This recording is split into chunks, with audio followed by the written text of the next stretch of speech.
It's the Mueller report. This is page 117. They're talking about the June 9th, 2016 meeting, or is it 2015, whichever, in the Trump Tower. This is the notorious meeting with, the whole gang. Conduct of the meeting. Trump Jr., Manafort, and Kushner participated on the Trump side, while Kavaladze, Samacharov, Akhmetshin, and Goldstone attended with Vetselnitskaya. The office spoke, this is the prosecutor's office, Mueller's office, spoke to every participant except Vetselnitskaya and Trump Jr., the latter of whom declined to be voluntarily interviewed by the office. And the rest of that paragraph was redacted by Bill Barr. The meeting lasted approximately 20 minutes. The next sentence, redacted by Bill Barr. Gladstone recalled that Trump Jr. invited Vetselnitskaya to begin, but did not say anything about the subject of the meeting. Participants agreed that Vetselnitskaya stated that the Ziff brothers had broken Russian laws and had donated their profits to the DNC or the Clinton campaign. She asserted that the Ziff brothers had engaged in tax evasion and money laundering in both the United States and Russia. The next sentence was deleted by Bill Barr. According to Akhmetshin, Trump Jr. asked follow-up questions about how the alleged payments could be tied specifically to the Clinton campaign, but Vetselnitskaya indicated that she could not trace the money once it entered the United States. Kavaladze similarly recalled that Trump Jr. asked what they have on Clinton, and Kushner became aggravated and asked, "What are we doing here?" Akhmetshin then spoke about U.S. sanctions imposed under the Magnitsky Act and Russia's response prohibiting U.S. adoption of Russian children. Several participants recalled that Trump Jr. commented that Trump is a private citizen and there was nothing they could do at that time. Notes that Manafort took on his phone reflect the general flow of the conversation, although not all of its details. At some point in the meeting, Kushner sent an iMessage to Manafort stating, "waste of time," followed immediately by two separate emails to assistants at Kushner companies with requests that they call to give him an excuse to leave. Samochoronov recalled that Kushner departed the meeting before it concluded. Vetselnitskaya recalled the same when interviewed by the press in July 2017. Vetselnitskaya's press interviews and written statements to Congress differ materially from other accounts. In a July 2017 press interview, Vetselnitskaya claimed she has no connection to the Russian government and had not referred to any derogatory information concerning the Clinton campaign when she met with the Trump campaign officials. Vetselnitskaya's November 2017 written submission to the Senate Judiciary Committee stated that the purpose of the June 9 meeting was not to connect with the Trump campaign, but rather to have a private meeting with Donald Trump Jr., a friend of my good acquaintance's son, on the matter of assisting me or my colleagues in informing the Congress members as to the criminal nature of manipulation and interference with the legislative activities of the U.S. Congress, end quote. In other words, Vetselnitskaya claimed her focus was on Congress and not the campaign. No witness, however, recalled any reference to Congress during the meeting. Vetselnitskaya also maintained that she, quote, attended the meeting as a lawyer of Denis Katsiev, end quote, the previously mentioned owner of Prevzon Holdings, but that she did not introduce herself in this capacity. In a July 2017 television interview, Trump Jr. stated that while he had no way to gauge the reliability, credibility, or accuracy of what Goldstone had stated was the purpose of the meeting, if, quote, someone has information on our opponent, maybe this is something I should hear them out, end quote. Trump Jr. further stated in September 2017 congressional testimony that he thought he should, quote, listen to what Rob and his colleagues had to say, end quote. Depending on what, if any, information was provided, Trump Jr. stated that he could then, quote, consult with counsel to make an informed decision as to whether to give it any further consideration. Page 120. After the June 9 meeting concluded, Goldstone apologized to Trump Jr. According to Goldstone, he told Trump Jr., the rest of that is that sentence deleted by Bill Barr, and told Emin Agalarov in a phone call that the meeting was about adoption. The rest of that sentence is deleted by Bill Barr. Aras Agalarov asked Kavaladze to report in after the meeting, but before Kavaladze could call, Aras Agalarov called him. With Vetselnitskaya next to him, Kavaladze reported that the meeting had gone well, but he later told Aras Agalarov that the meeting about the Magnitsky Act had been a waste of time because it was not with lawyers and they were, quote, preaching to the wrong crowd. C. Post-June 9 events. Vetselnitskaya and Aras Agalarov made at least two unsuccessful attempts after the election to meet with Trump representatives to convey similar information about Browder and the Magnitsky Act. On November 23, 2016, Kevaladze emailed Goldstone about setting up another meeting with Tea People and sent a document bearing allegations similar to those conveyed on June 9th. Kevaladze followed up with Goldstone, stating that Mr. A, which Goldstone understood to mean Aris Aglarov, called to ask about the meeting. Goldstone emailed the document to Rona Graf, saying that Aris Aglarov has asked me to pass on this document in the hope it can be passed to the appropriate team. If needed, a lawyer representing the case is in New York currently and happy to meet with any member of the transition team. Page 121. According to Goldstone, around January 2017, Kevaladze contacted him again to set up another meeting, but Goldstone did not make the request. The investigation did not identify evidence of the transition team following up. Participants in the June 9, 2016 meeting began receiving inquiries from attorneys representing the Trump Organization, starting in approximately June 2017. You know, every day here on the Thom Hartmann Program, Louise and I and our team, Sean, Nate, Shira, Dave, Chase, Sue, Nigel, Ron, we all work to put together the very, very best show we possibly can. And there's an enormous amount of work that goes into the show. And one of the things that comes out of that is a lot of content, a lot of specific information that we go through and we dig out and, we want to share with you. And Sue puts that into our newsletter every week. And I think you will, if you don't already receive our newsletter, it comes in email every day, about an hour after we're off the air, or maybe a couple hours after we're off the air. And Sue goes through and pulls literally every link to every story that we talked about and puts it into the newsletter. It's free.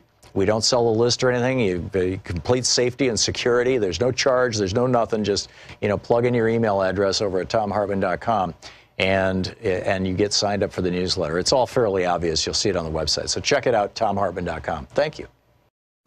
Want to connect with the show online? You can find the Thom Hartmann Program on Facebook, Twitter, and Instagram. This is the Thom Hartmann Program. And greetings, my friends, patriots, lovers of democracy, truth and justice, believers in peace, freedom, and the American way. Thom Hartmann here with you. It's Anything Goes Friday. And by the way, happy Friday, TGIF, Shabbat Shalom, Juma Mubarak, whatever it may be for you.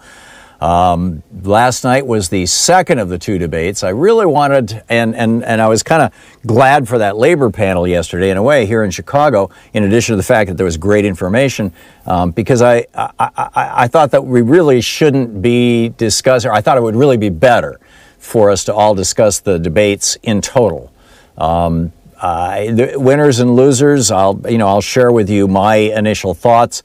Again, I'm not taking a position on who I think needs to be the Democratic candidate. As I've said before, if they resurrected Richard Nixon, I'd probably vote for him over Donald Trump. Donald Trump is a clear and present danger to our democracy. He was at the G20, and in a press conference with Vladimir Putin, President Putin of Russia, he was asked, "Would you please tell Mr. Putin not to interfere in our elections?" And he's like, "Oh, sure." And he rolls his eyes. He says, "Mr. Putin, will you please not interfere in our elections?" And Putin says, "Well, of course I won't." And they both get a good laugh out of it, right? Obviously, Trump knows. And Jimmy Carter pointed this out, by the way. Jimmy Carter said Trump is an illegitimate president because of Russian interference in the election. And now we know it wasn't just Russia, that Saudi Arabia was in there, that Israel was in there, that the United Arab Emirates was in there, that there were several other countries that appeared to be throwing money into our elections illegally or legally or by social media or trying to hack into voting systems. God only knows. Mitch McConnell is still blocking legislation that would provide money to states to strengthen their voting systems. We've got a dozen states where they don't even have a paper trail. It's impossible to audit. This is apparently just exactly what the Republicans want. It's absolutely nuts. So we have 3 hours. We're going to have just one quick guest in our third hour at the very beginning. We're going to be talking about impeachment with him. And but other than that, it's like I said, Anything Goes Friday. We'll be taking your calls on whatever's at the top of your list of things, and I'm most curious about your thoughts on who won and who lost. As I said, my quick take on this, my essentially hot take, as it were, is that the night before last, Wednesday night's debate, I think that Elizabeth Warren really, was the clear, I'm not sure winner is the right word, because like nobody got really badly slapped down. It was a really rather genteel debate. But Elizabeth Warren, I think, came out even a stronger front runner than she already was. But in a way, she was one of the losers of last night's debate because she wasn't there. And so, she dominated about a half a news cycle, and then that was it. She just got wiped out, which is really unfortunate if, for Warren supporters. But, hopefully that'll be made up. I think that you're going to see a whole bunch of people dropping out or simply not making the cut. Kamala Harris,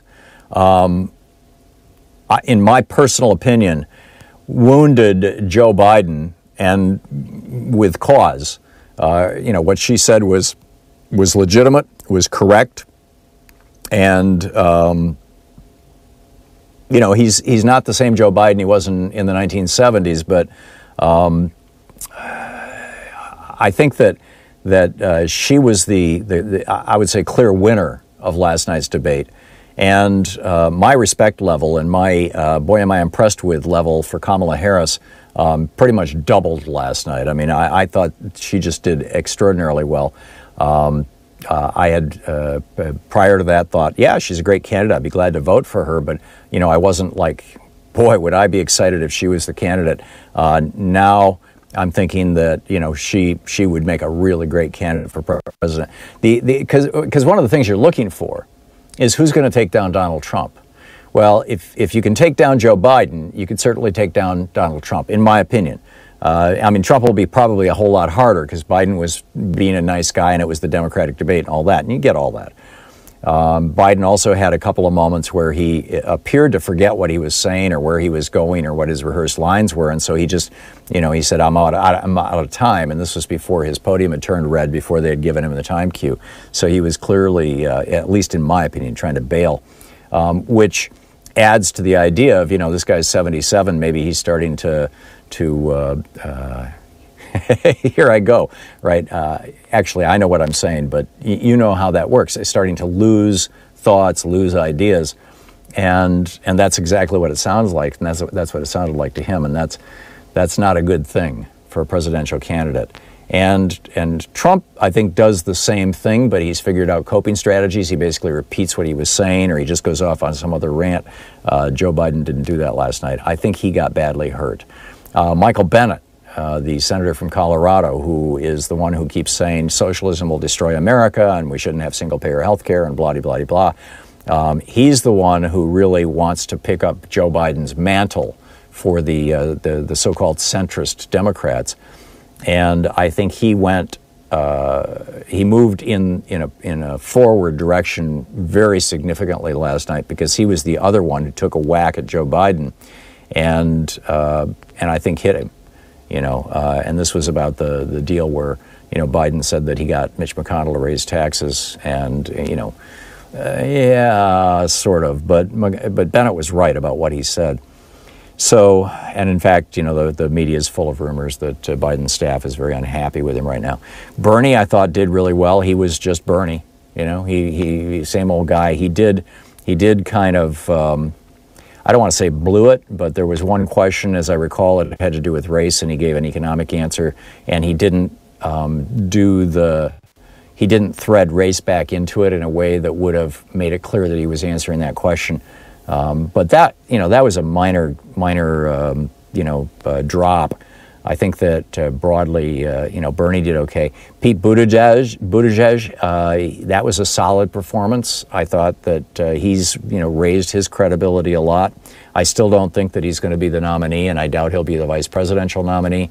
But I think that one of two things is probably going to happen in his career. He's either going to end up running for Senate or governor in Ohio in the next, the next couple of years, depending on what becomes available and when, or 4 years from now, if there's not a Democrat in the White House, or 8 years from now, if there is, there's a good chance he actually will be a serious nominee for president. I still think his age is working against him, but you never know.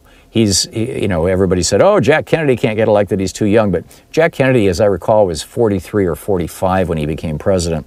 and Pete Buttigieg is still in his 30s, so that's going to be a tough one. So those are my thoughts and takes on it, and let's pick up yours. Michael in Denver. Hey, Michael, we have a minute to the break here. You wanted to talk about Kamala Harris? Yes. What you just said was absolutely, right on, Tom. And what I wanted to say is quickly here, what she did for me last night, and I'm sure she did for a lot of us who've been lifelong Democrats. I'm sick and tired of hearing, especially from our side, oh, we ought to fear. I know, there's a lot of wackiness out there with this idiocy, this craziness in the White House. But what she did for me was she took my anger, because I'm not one of these people. I am angry. I am not afraid. I am angry. And there's a lot of us out here who are like that. She took it upon herself to take my anger to herself last night, and boy, that was a huge weight off of my shoulders. I heard my wife downstairs. I didn't watch it. I only watched the snippets afterwards. That's what I wanted to say, Tom. That's what she did for me. Yeah, well, you said it very well, Michael, and I suspect a lot of people share your sentiment. Thank you very much for the call. I think she's going to be a very strong contender in this race. There's still more debates. There's still a year to go. It was a fascinating experience. We'll be back with more of your calls right after this. It's Anything Goes Friday here on the Thom Hartmann Program. This is the Thom Hartmann Program. And I am live from Chicago. We're using the studios of WCPT, Chicago's Progressive Talk, and tip of the hat, and many, many thanks to the folks at WCPT. We'll be right back.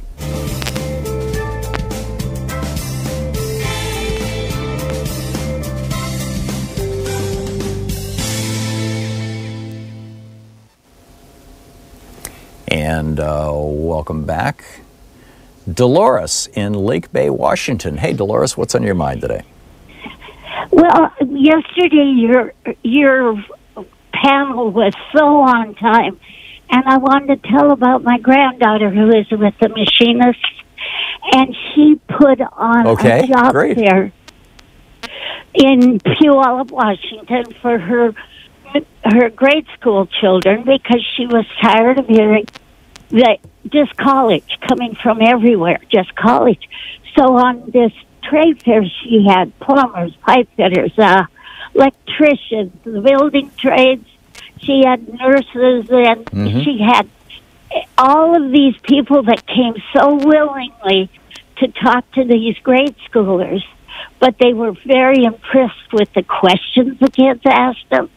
And it just turned out to be a real positive thing from all the trade unions and all the different jobs. So I just thought I wanted to show that there is that thought getting in, that we need, like Chelsea says, who's going to clean your toilet if it gets plugged? You need a plumber, So it's and the other thing is, and this is what Ronald Reagan knew, is that if he could destroy the unions, he could destroy the funding for the Democratic Party. If we want to have a strong Democratic Party, that is a party that is the party of working people as opposed to the Republican Party, the party of the billionaires, you have to have unions. It's that simple. Totally. And we are such a strong union family.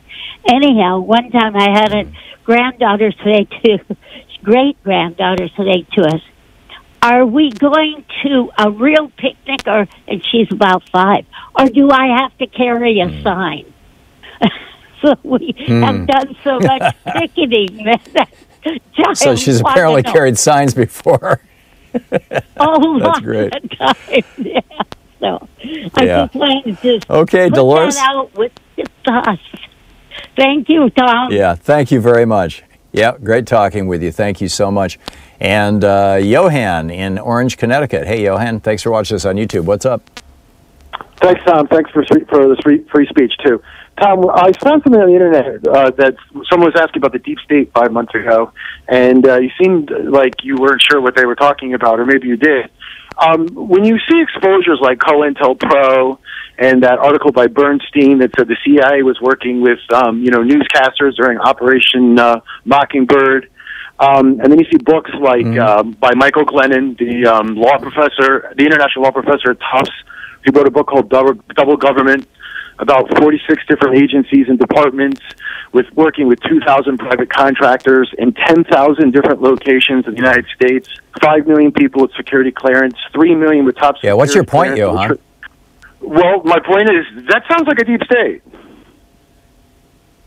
That sounds to me like a rogue agency. Head of the snake of the military-industrial complex, and I'm wondering why it's not the hottest topic on your tongue, Tom. Yeah, that sounds to me, Johan. That sounds to me like an agency that is behaving in ways that it shouldn't be behaving. And yeah, publicity is, and telling people about it is, important stuff. We'll be right back. We're live from Chicago, WCPT. It is coming up on 20 minutes past the hour.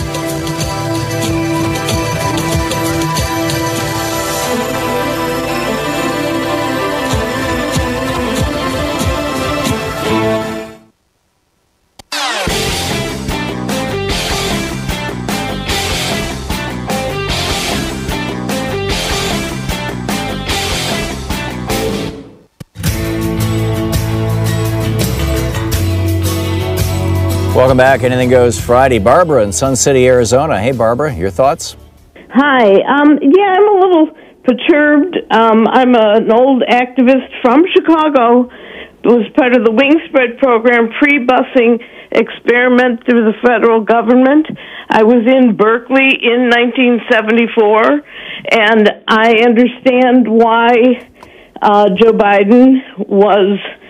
No, I don't agree with Joe Biden about his tactics right now, but what was going on at the time were riots in Boston, riots in kids getting beat up in New York. The busing thing was a bit of a mess at that time. It wasn't... Mm-hmm. Well, I remember how divisive it was, the white community. It was a riot. I've got articles pulled up from 2014 about that it was a war zone in Boston. And Berkeley, where I was in school that first day in 74, was kind of like, welcome to Berkeley.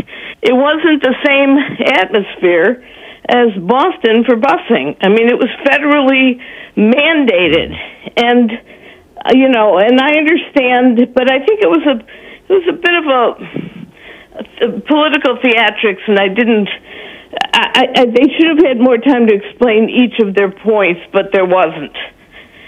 And I don't think Joe Biden... Well, that's one of my complaints, Barbara, is instead of 60 seconds, people should have, I think 2 minutes, frankly. I think, asking everybody to reduce complex issues down to bumper stickers simply dumbs down our politics. But this is another example of the media trying to make it work for media rather than making it work for democracy. And you're right. Joe Biden's position was somewhat nuanced back in the 70s, and it also reflected the times. But the fact of the matter is that probably half the electorate right now has no recollection of the 70s. They're not our age. They don't. Or if they are, they weren't paying attention. And I was in school when busing was happening, and or at least in the 60s, at the kind of leading edge of it, and it was very controversial. On the other hand, we've got to figure out a way to integrate our schools and to provide good quality education for everybody. I think, frankly, the most important thing we can do is stop paying for schools with property taxes, because that was put into place during Reconstruction, and that was to always guarantee that the poorest schools remain the poorest schools, because they were by and large black schools, minority schools, and that the richest schools always remain the richest schools, and the richest people were the ones who were making the policy and making the decisions. And I think it's just so wrong that we are funding schools through property taxes, and that's probably the main perpetuator of this. But the busing was a genuine attempt. So, Barbara, do you feel that Joe Biden was unfairly attacked by Kamala Harris? Is that your point? He was caught off guard, and I don't know if it was unfair. It was. Shouldn't he have expected that? The Wingspread program for just a second. It was a pre-busing experiment by the federal government, and we got bused to the black schools, and they got bused to the white schools. So it was an exchange program at first. that they used us as the experiments, and I was in it. And then I was at Berkeley. I mean, I think if the people who were against busing were against the fact that it was causing rioting and it wasn't implemented well. And I think the majority of the people who were against busing were against their white kids going to school with black kids. I mean, let's be honest here, Barbara. Yeah, absolutely. Racism back in the 70s was the norm in the white community, not necessarily vicious, hateful racism like we're seeing today. I mean, certainly there was a lot of that too, but just this kind of casual, almost a NIMBY, not in my backyard kind of racism. Oh, absolutely. And that was feeding an awful lot of the opposition to busing. Yep. I agree with you, and what I'm just trying to say is that I don't think Joe Biden was against busing. I think he was against what was happening because of the busing. Yeah, and that's probably true, and I agree with you that people should have had 2 minutes to make their points rather than one. But the fact of the matter is also, Barbara, if Joe Biden didn't know that question was coming, bad on him or bad on the people who prepped him. He should have had a ready answer for that, one that was less than 2 sentences long. Yeah, and he didn't even get to say anything about it, really. He got cut off. It was a bit of a chaotic He had 30 night. seconds. I didn't appreciate it was. I agree with you, Barbara, but I think he probably should have had a good, strong ability. Sean, how much time do I have before the break? I'm sorry, I missed the cue. Oh, about 30 seconds. Okay, in that case, I'll put the next caller on right after the break. It's Anything Goes Friday here on the Thom Hartmann Program. We're talking about the debate last night. I thought it was a fascinating debate. There was, we have a minute. Okay, we just reclaimed a minute. Jerry in Buena Vista, Colorado. Hey, Jerry, you wanted to talk about Bill de Blasio. Yeah, I did. Let me turn this thing off here. I didn't even know anything about the guy, but in watching all of the debates, Trump has an ability to diminish his opponent in a debate. I don't think he could do that to de Blasio. In other words, I really think de Blasio could diminish Trump and could intimidate Trump. I didn't know anything about him, but I was impressed to no extent. Yeah, you don't get to be mayor of the biggest city in the United States and one of the biggest cities in the world without being a very, very competent, very smart, very thoughtful politician. And that is Bill de Blasio. And I think he would intimidate Trump and diminish him considerably. Yeah, he's like 6'5". I was too. I thought Bill de Blasio. Go ahead. I was impressed with him. I think he's a man that could beat him. Yeah, especially when he was talking about raising a black child. His wife is African American, and having to sit down with Dante, his son, and talk to him about how the police are coming.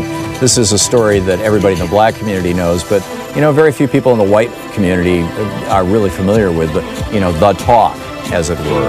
And you're listening to the Thom Hartmann Program. Call 202-808-9925. It's Anything Goes Friday here on the Thom Hartmann Program, live from Chicago at Chicago's Progressive Talk.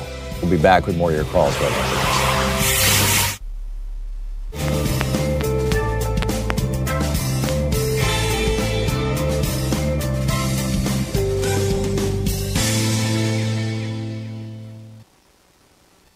It's the Mueller report. This is page 117. They're talking about the June 9th, 2016 meeting, or is it 2015, whichever, in the Trump Tower. This is the notorious meeting with, the whole gang.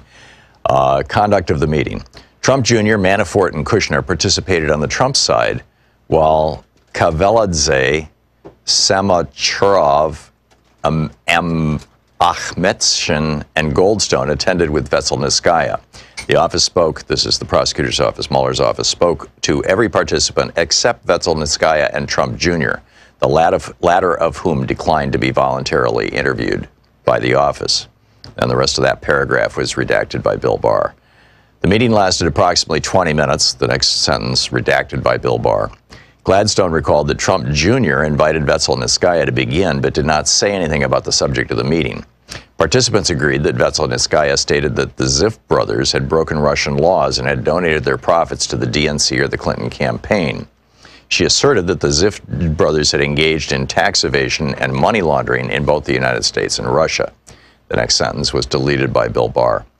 According to Akhmetshin, Trump Jr. asked follow-up questions about how the alleged payments could be tied specifically to the Clinton campaign, but Vetselnitskaya indicated that she could not trace the money once it entered the United States. Kavaladze similarly recalled that Trump Jr. asked what they have on Clinton, and Kushner became aggravated and asked, "What are we doing here?"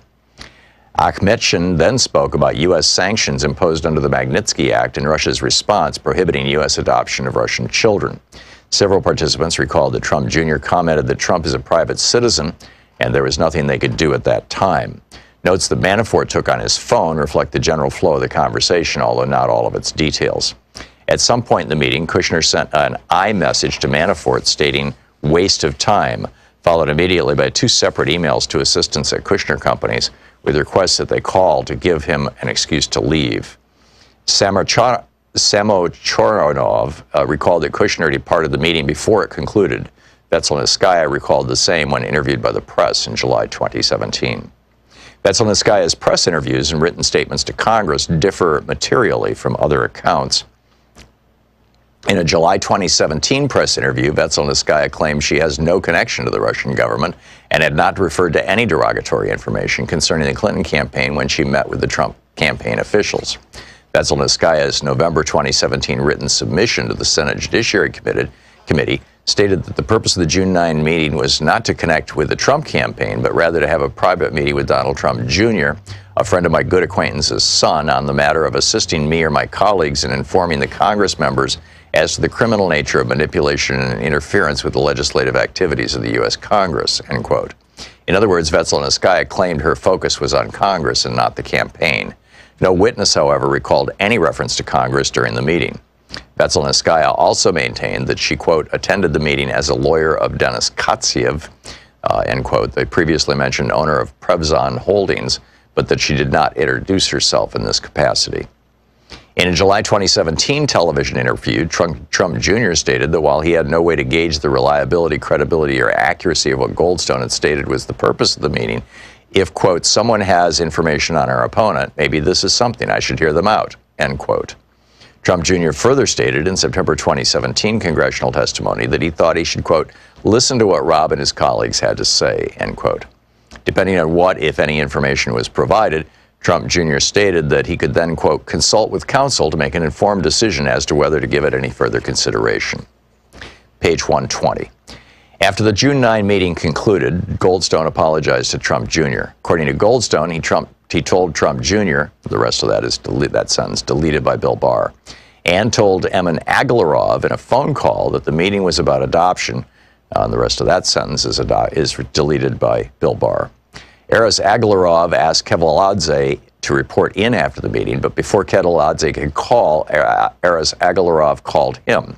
With Vetselnitskaya next to him, Kavaladze reported that the meeting had gone well, but he later told Aras Agalarov that the meeting about the Magnitsky Act had been a waste of time because it was not with lawyers and they were, quote, preaching to the wrong crowd. C. Post-June 9 events. Vetselnitskaya and Aras Agalarov made at least 2 unsuccessful attempts after the election to meet with Trump representatives to convey similar information about Browder and the Magnitsky Act. On November 23, 2016, Kavaladze emailed Goldstone about setting up another meeting with T people and sent a document bearing allegations similar to those conveyed on June 9th. Kavaladze followed up with Goldstone, stating that Mr. A, which Goldstone understood to mean Aras Agalarov, called to ask about the meeting.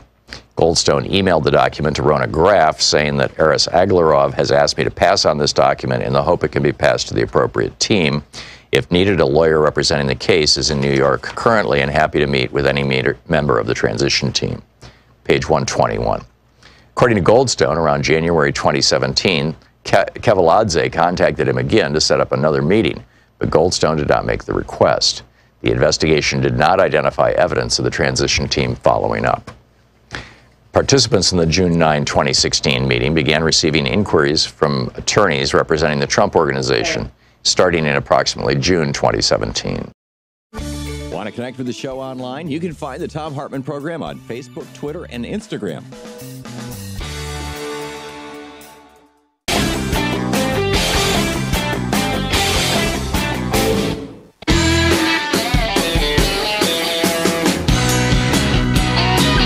Welcome back. Anything Goes Friday. Thom Hartmann here with you. We're talking largely, I mean, you're welcome to call on any topic you want because it is, after all, Anything Goes Friday.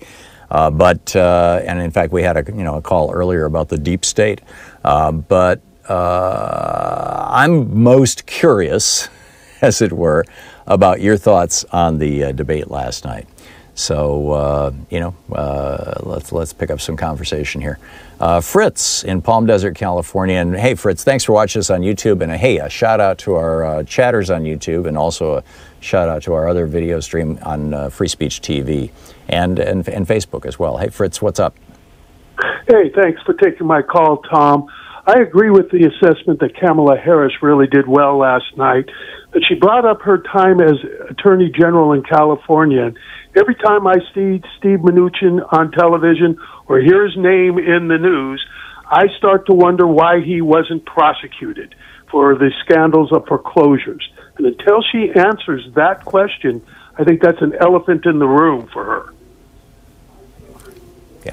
Yeah, I agree. And I suspect as the debates narrow down and we end up with, essentially the A-list, that you're going to see more and more of those kinds of direct attacks. We'll see where it goes. But she did choose not to prosecute Mnuchin when he did commit apparently multiple felonies, or at least multiple crimes. He was known as the foreclosure king, and apparently a lot of fraud as well. And I think Mnuchin should be in federal prison, frankly, if the stories are true about what he did in California. And that's going to be an Achilles heel for her. The question is whether it's going to be a small one or a big one. And I suspect it's going to be a small one, but I share your outrage on that. Thank you very much for the call. Stephanie, am I saying that right? In Lenox, California, listening on KPFK? Oh, Stephanie, I'm sorry. Stephanie. What's up? You're good. So I'm actually a school board member as well in California, but as far as Kamala Harris goes, I think the closest thing she has to cling on to is her background as a prosecutor, and that hasn't necessarily been the best outcome for people of color, and I feel like she didn't do as strongly as people are saying. Maybe for putting on a show she did. I felt like the debate for entertainment purposes went well, but as a whole, it's just another debate where candidates are picking certain aspects of Bernie's campaign and things that he has continuously been saying. And it's not until now when it's popular or it's something that could get them votes that they're choosing to echo his same sentiments. What's obvious to me, Stephanie, is that for the first time since basically maybe 84, I think maybe 88. Really, for the first time since the 80s, the Democratic Party has returned to its FDR progressive roots. For a long time, from basically '92 until last year, the power center in the Democratic Party was the so-called centrists. And now I think the power center, and we're seeing people who even were holding centrist positions, adopting progressive positions or halfway progressive positions.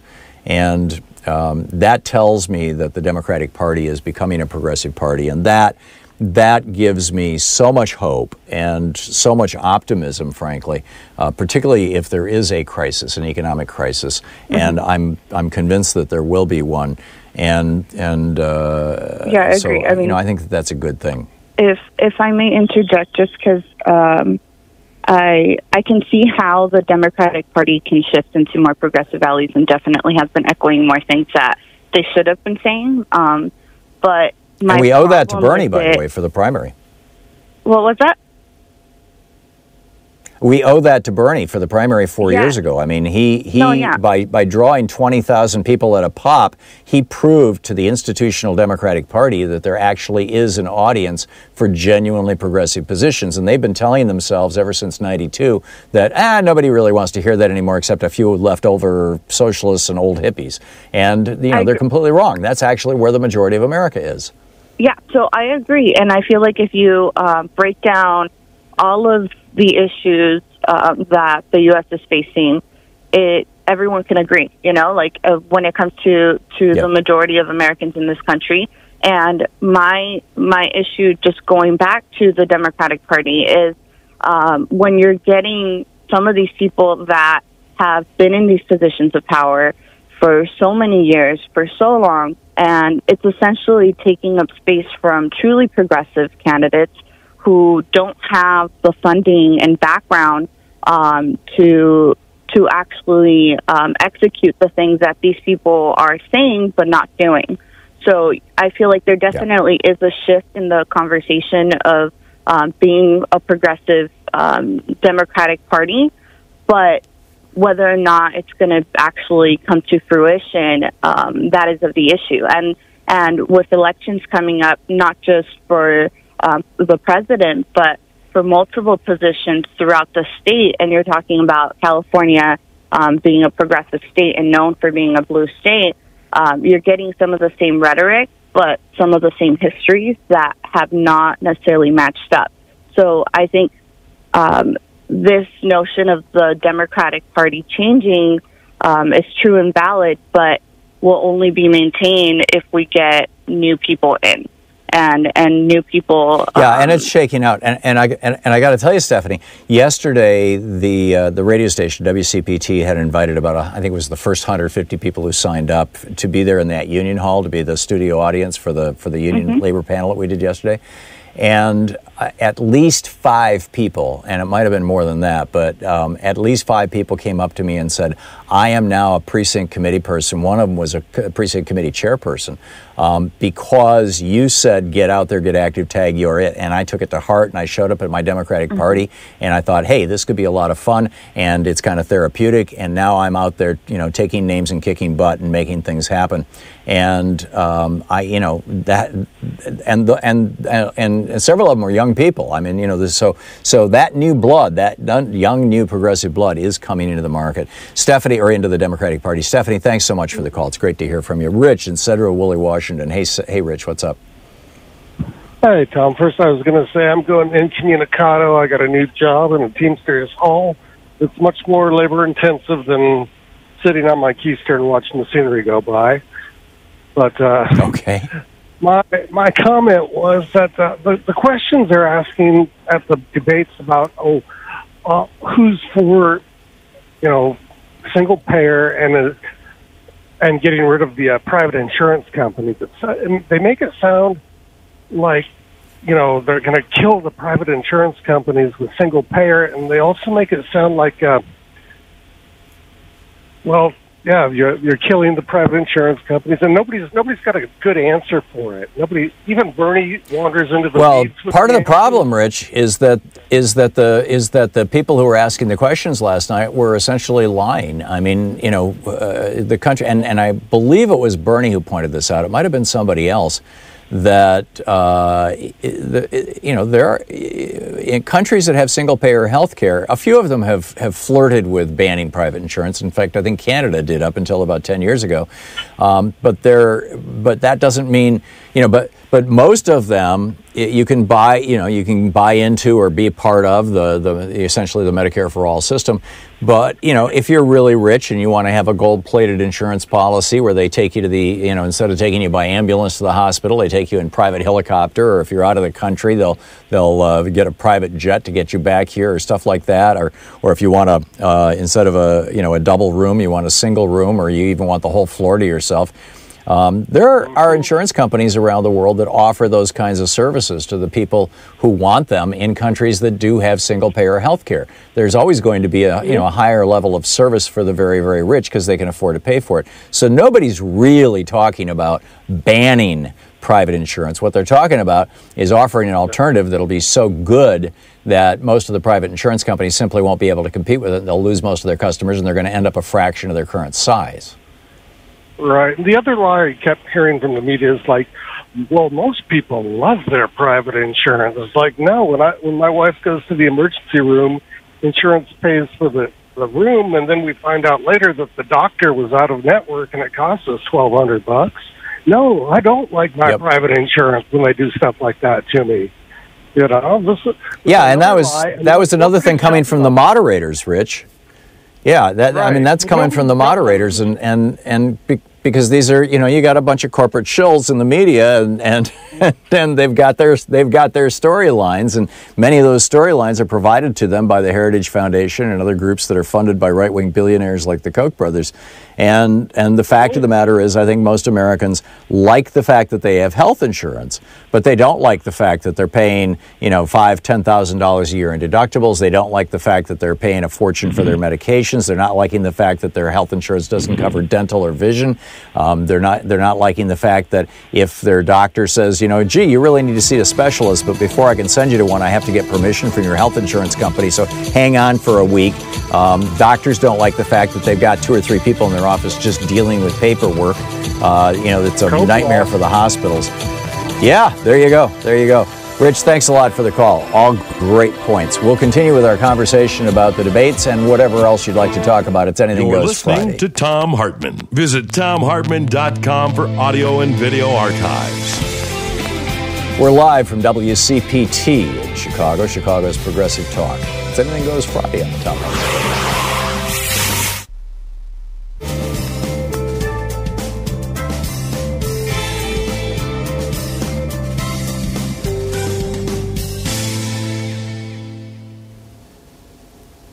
And welcome back. Shaka in Oakland, California. Am I saying your name right? Yep, you're saying it just right. And thank you for being. Hey, what's on your mind today? We appreciate it. But as a progressive person that grew out of the civil rights and then Black Power movement, and a man of color, it's not, I don't feel safe with the Democrats or the Republicans. I think the way modern white supremacist capitalism is set up, it's a slaughterhouse. The Democrats will pat you on the head before you go in, and the Republicans will kick you in the butt.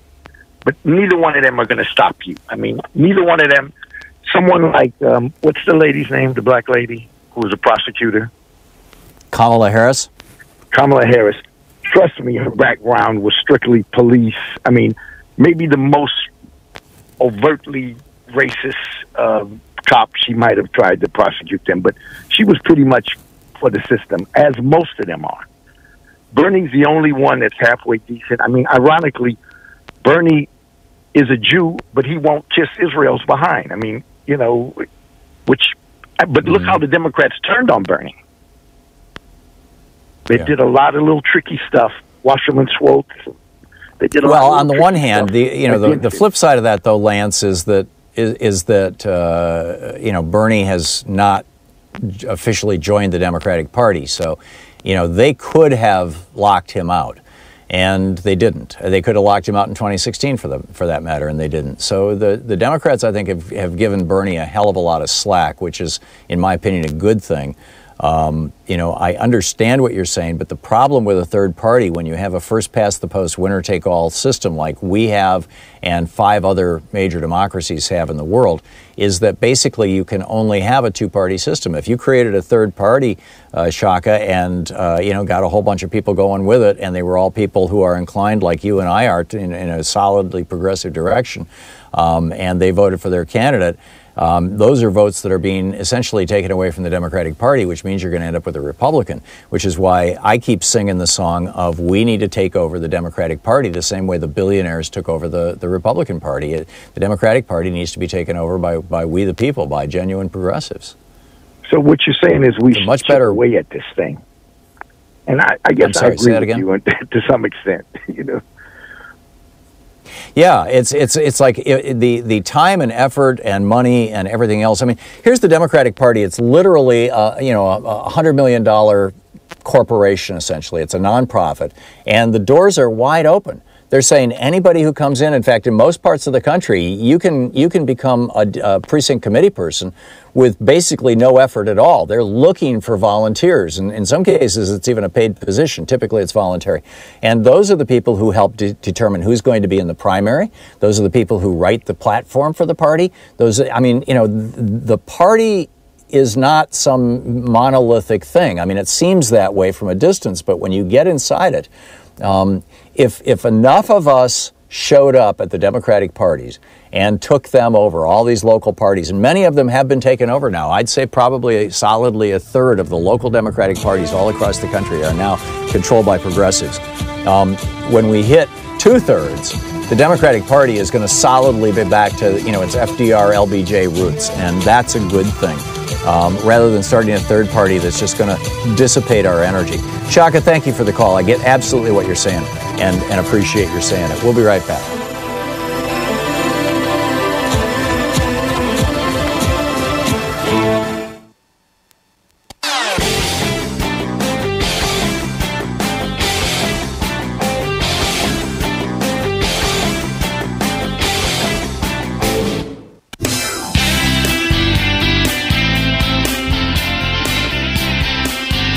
Welcome back. Thom Hartmann here with you. Joe in Albuquerque, New Mexico. Hey, Joe, what's up?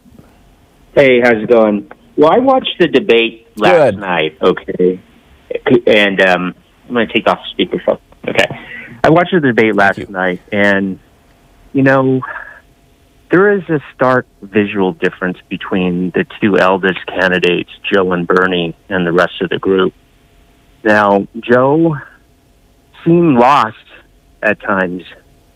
He seemed kind of like somewhat distant. He was having a hard time hearing. I agree with Bernie 100%, but I do feel that the torch needs to be passed to the new generation of leadership. I do believe that Joe and Bernie had their moment, and I kind of feel that the blue wave represented change, and I just don't believe that the two eldest white men in the group, and I don't mean to sound like, I'm discriminating against their age. I just feel that there was a reason why the blue wave represented so much more diversity than the past, and Trump yells every day, okay? I'm tired of having him yell. And I kind of feel that Joe Biden just seemed upset, sounding on the defensive all the time and angry. And then, Bernie and his tone, in the way that he speaks to us, it's just tiring having to listen to people yell at you. That's just how I feel. Yeah. Well, and I do believe I get it that Joe seemed lost, if I may, Joe, and just for everybody listening, because I'm on remote, there's about a half a second delay on our telephone, so we're going to talk over each other unintentionally, and my apologies for that, but I will give you time to talk. If I step on you, I'm sorry. It not only was apparent to me that Joe looked lost, but this morning on MSNBC on Joe Scarborough's show, he was playing clip after clip after clip of Joe Biden kind of looking like he was lost. Bernie never looked like he was lost. Bernie, I think mentally has the mental acuity of a 40-year-old, but Bernie also is in his 70s. And Eric Swalwell, his main point was, I'm the new JFK, it's time to pass the torch, let's pick a young person. And I think a lot of people were nodding their head, they just weren't nodding their head that Eric was the guy. Back to you, Joe. Oh, well, I agree with you with Bernie. I mean, he's very, very alert, and he I like his passion. Joe did seem lost, but I just feel this is the moment for us to actually change the face of our party. especially after the blue wave. I think so too. And that's just, that's I just my completely thought. agree. And I think, yeah, I'm with you. Joe, thank you for the call. And I would be surprised if we don't have a person of color on the ticket, either at the top of the ticket or as VP. And a woman, frankly. I would be surprised if there's not a woman on the ticket, either at the top of the ticket or as a VP. And we have strong people of color. We have strong women. In Kamala Harris, you have a strong woman who's also a person of color. Not that we should be necessarily selecting our candidates based on what sometimes is referred to as identity politics on those criteria. But Cory Booker did a great job. Kamala Harris did a great job. Julian Castro the day before did a great job. His fundraising numbers are exploding right now. Elizabeth Warren did a great job day before yesterday also, and her numbers are going up. So we'll see how it all shakes out. Again, my apologies for the very slight delay in the telephone. This is just what happens whenever I'm on remote. The signal has to go from me to Portland, and from Portland to you, and then from you back to Portland, and then from Portland here to Chicago, and it just takes a second or so. So Morris in Long Beach, California, what's up? Hey, my brother, listen here. This nomination is Bernie Sanders to lose. Everybody sounds like Bernie. On Fox, they keep talking about Bernie Sanders. They're trying to demonize socialism. If the progressive voice in the Democratic Party, they've got to take it over. My choice is Marianne Williamson, but I'm just keeping it real. I know she don't. But if you want a team, you're going to put Joe Biden at the top, and Stacey Abrams is the vice presidential candidate. I said that before. But the Democratic Party, if the progressive wing takes over, we got this. Thank you very much, sir. Yeah. You're welcome. Thank you, Morris. Yeah, I've known Marianne for years and years. She's a friend, a good friend, and I think she's brilliant, and I think she'd make a great president. I think it's unlikely she's going to become president because of the lack of a political background. But sometimes lightning strikes. I mean, I wouldn't count her out. So we'll see where it goes. Omar in Herndon, Virginia. Hey, Omar, what's up? Tom, good day to you. I just want to ask 2 points. I want to get your take on them, and I'll listen off the air. The first one, I'm very concerned about the firing squad on both nights as far as the debate. And the second thing, it seems like the corporate media, once again, trying to pick our own candidate for us. They telling us who did good, who did bad. I mean, this is all repeat of 2016 where they got us Trump. What say you? Thank you. Thank you. I think that to the extent that there is a circular firing squad or an attempt to take down particular candidates, that to some extent it's actually coming out of the media itself. And you can tell that from the questions, both Wednesday and Thursday night.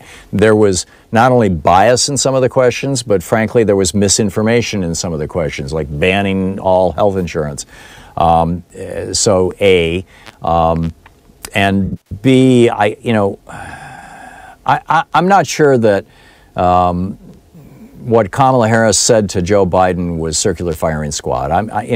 For example, and I think that was probably, Michael Bennett piled on also, but those were legitimate issues. I mean, what we're seeing here, this is not like we saw in the Republican debate where Marco Rubio was saying that Donald Trump's hands were little, and Donald Trump was saying Marco Rubio was too short, and Jeb Bush was low energy and making fun of Ted Cruz's wife and stuff like that. I don't know. He didn't do that in the debates, but it came into the debate. So I'm really impressed actually with the level of focus on issues and essentially gentility that has happened in these 2 nights. I just wish that the questioners had been more in touch, basically, with the progressive base of the Democratic Party, because, as I said, that's obviously the direction this party is going. You're listening to Thom Hartmann.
You know, every day here on the Thom Hartmann Program, Louise and I and our team, Sean, Nate, Shira, Dave, Chase, Sue, Nigel, Ron, we all work to put together the very, very best show we possibly can. And there's an enormous amount of work that goes into the show. And one of the things that comes out of that is a lot of content, a lot of specific information that we go through and we dig out and, you know, we want to share with you. And Sue puts that into our newsletter every week. And I think you will, if you don't already receive our newsletter, it comes in email every day, about an hour after we're off the air, or maybe a couple hours after we're off the air.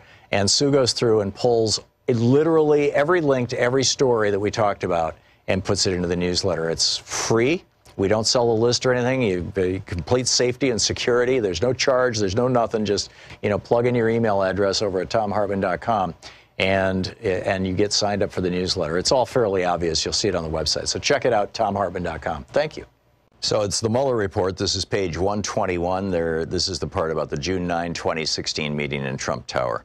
Participants in the June 9, 2016 meeting began receiving inquiries from attorneys representing the Trump Organization starting in approximately June 2017. On approximately June 2nd, 2017, this would be 6 months into Trump's presidency, Goldstone spoke with Alan Garten, general counsel of the Trump Organization, about his participation in that June 9th meeting.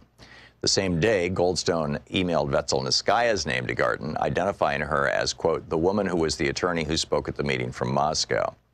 Later in June 2017, Goldstone participated in a lengthier call with Garten and Alan Futerfas,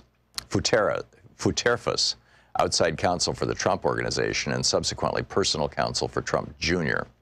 On June 27, 2017, Goldstone emailed Emin Aglarov with the subject Trump attorneys and stated that he was, quote, interviewed by attorneys about the June 9 meeting who were, quote, concerned because it links Don Jr. to officials from Russia, which he has always denied meeting. Goldstone stressed that, quote, he did say at the time that this was an awful idea and a terrible meeting. Emin Aglarov sent a screenshot of the message to Kavaladze. The June 9 meeting became public in July 2017. In a July 9th, 2017 text message to Emin Aglarov, Goldstone wrote, quote, I made sure I kept you and your father out of this story, and, quote, if contacted, I can do a dance and keep you out of it, end quote. Goldstone added, quote, FBI now investigating, and I hope this favor was worth for your dad. It could blow up.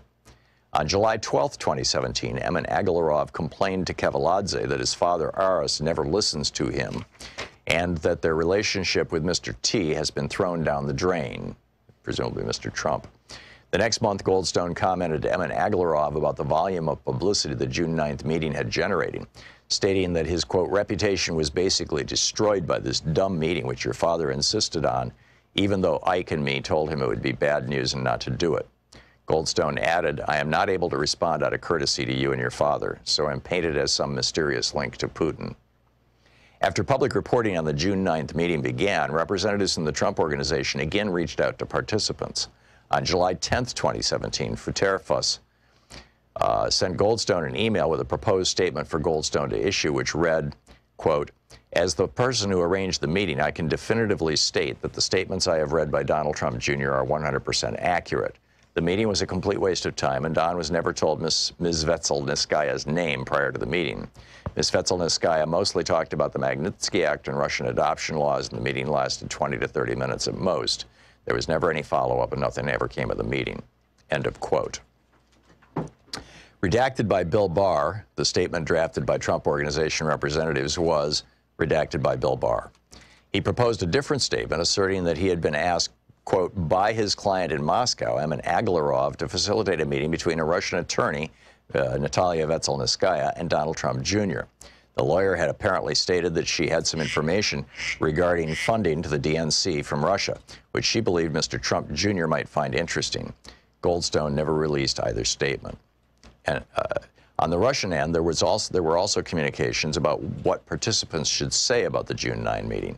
Specifically, the organization that hired Samocharnov, an anti-Magnitsky Act group controlled by Vetselnitskaya and the owner of Prevzon, offered to pay $90,000 of Samocharnov's legal fees. At Vetselnitskaya's request, the organization sent Samocharnov a transcript of Vetselnitskaya's press interview and Samarcharnov understood that the organization would pay his legal fees only if he made statements consistent with Vetselnitskaya's. Samarcharnov declined, telling the office he did not want to perjure himself. Page 123.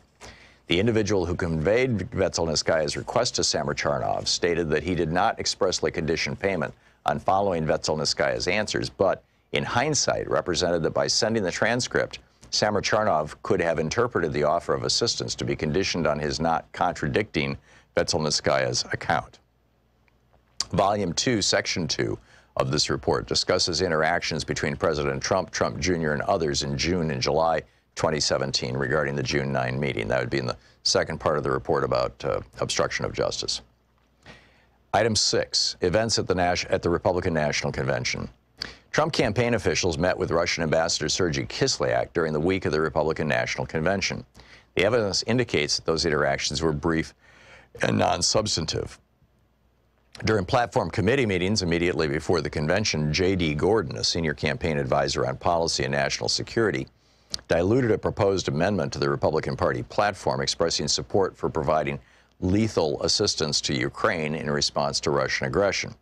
Gordon requested that platform committee personnel revise the proposed amendment to state that only appropriate assistance be provided to Ukraine. The original sponsor of the lethal assistance amendment stated that Gordon told her, the sponsor, that he was on the phone with candidate Trump in connection with his request to dilute the language. Gordon denied making that statement to the sponsor, although he acknowledged it was possible. He mentioned having previously spoken to the candidate about the subject matter.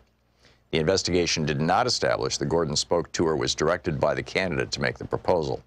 Gordon said that he sought the change because he believed the proposed language was inconsistent with Trump's position on Ukraine. It's the Mueller Report. Want to connect with the show online? You can find the Thom Hartmann Program on Facebook, Twitter, and Instagram. Or Mashburn. It is the Mueller Report.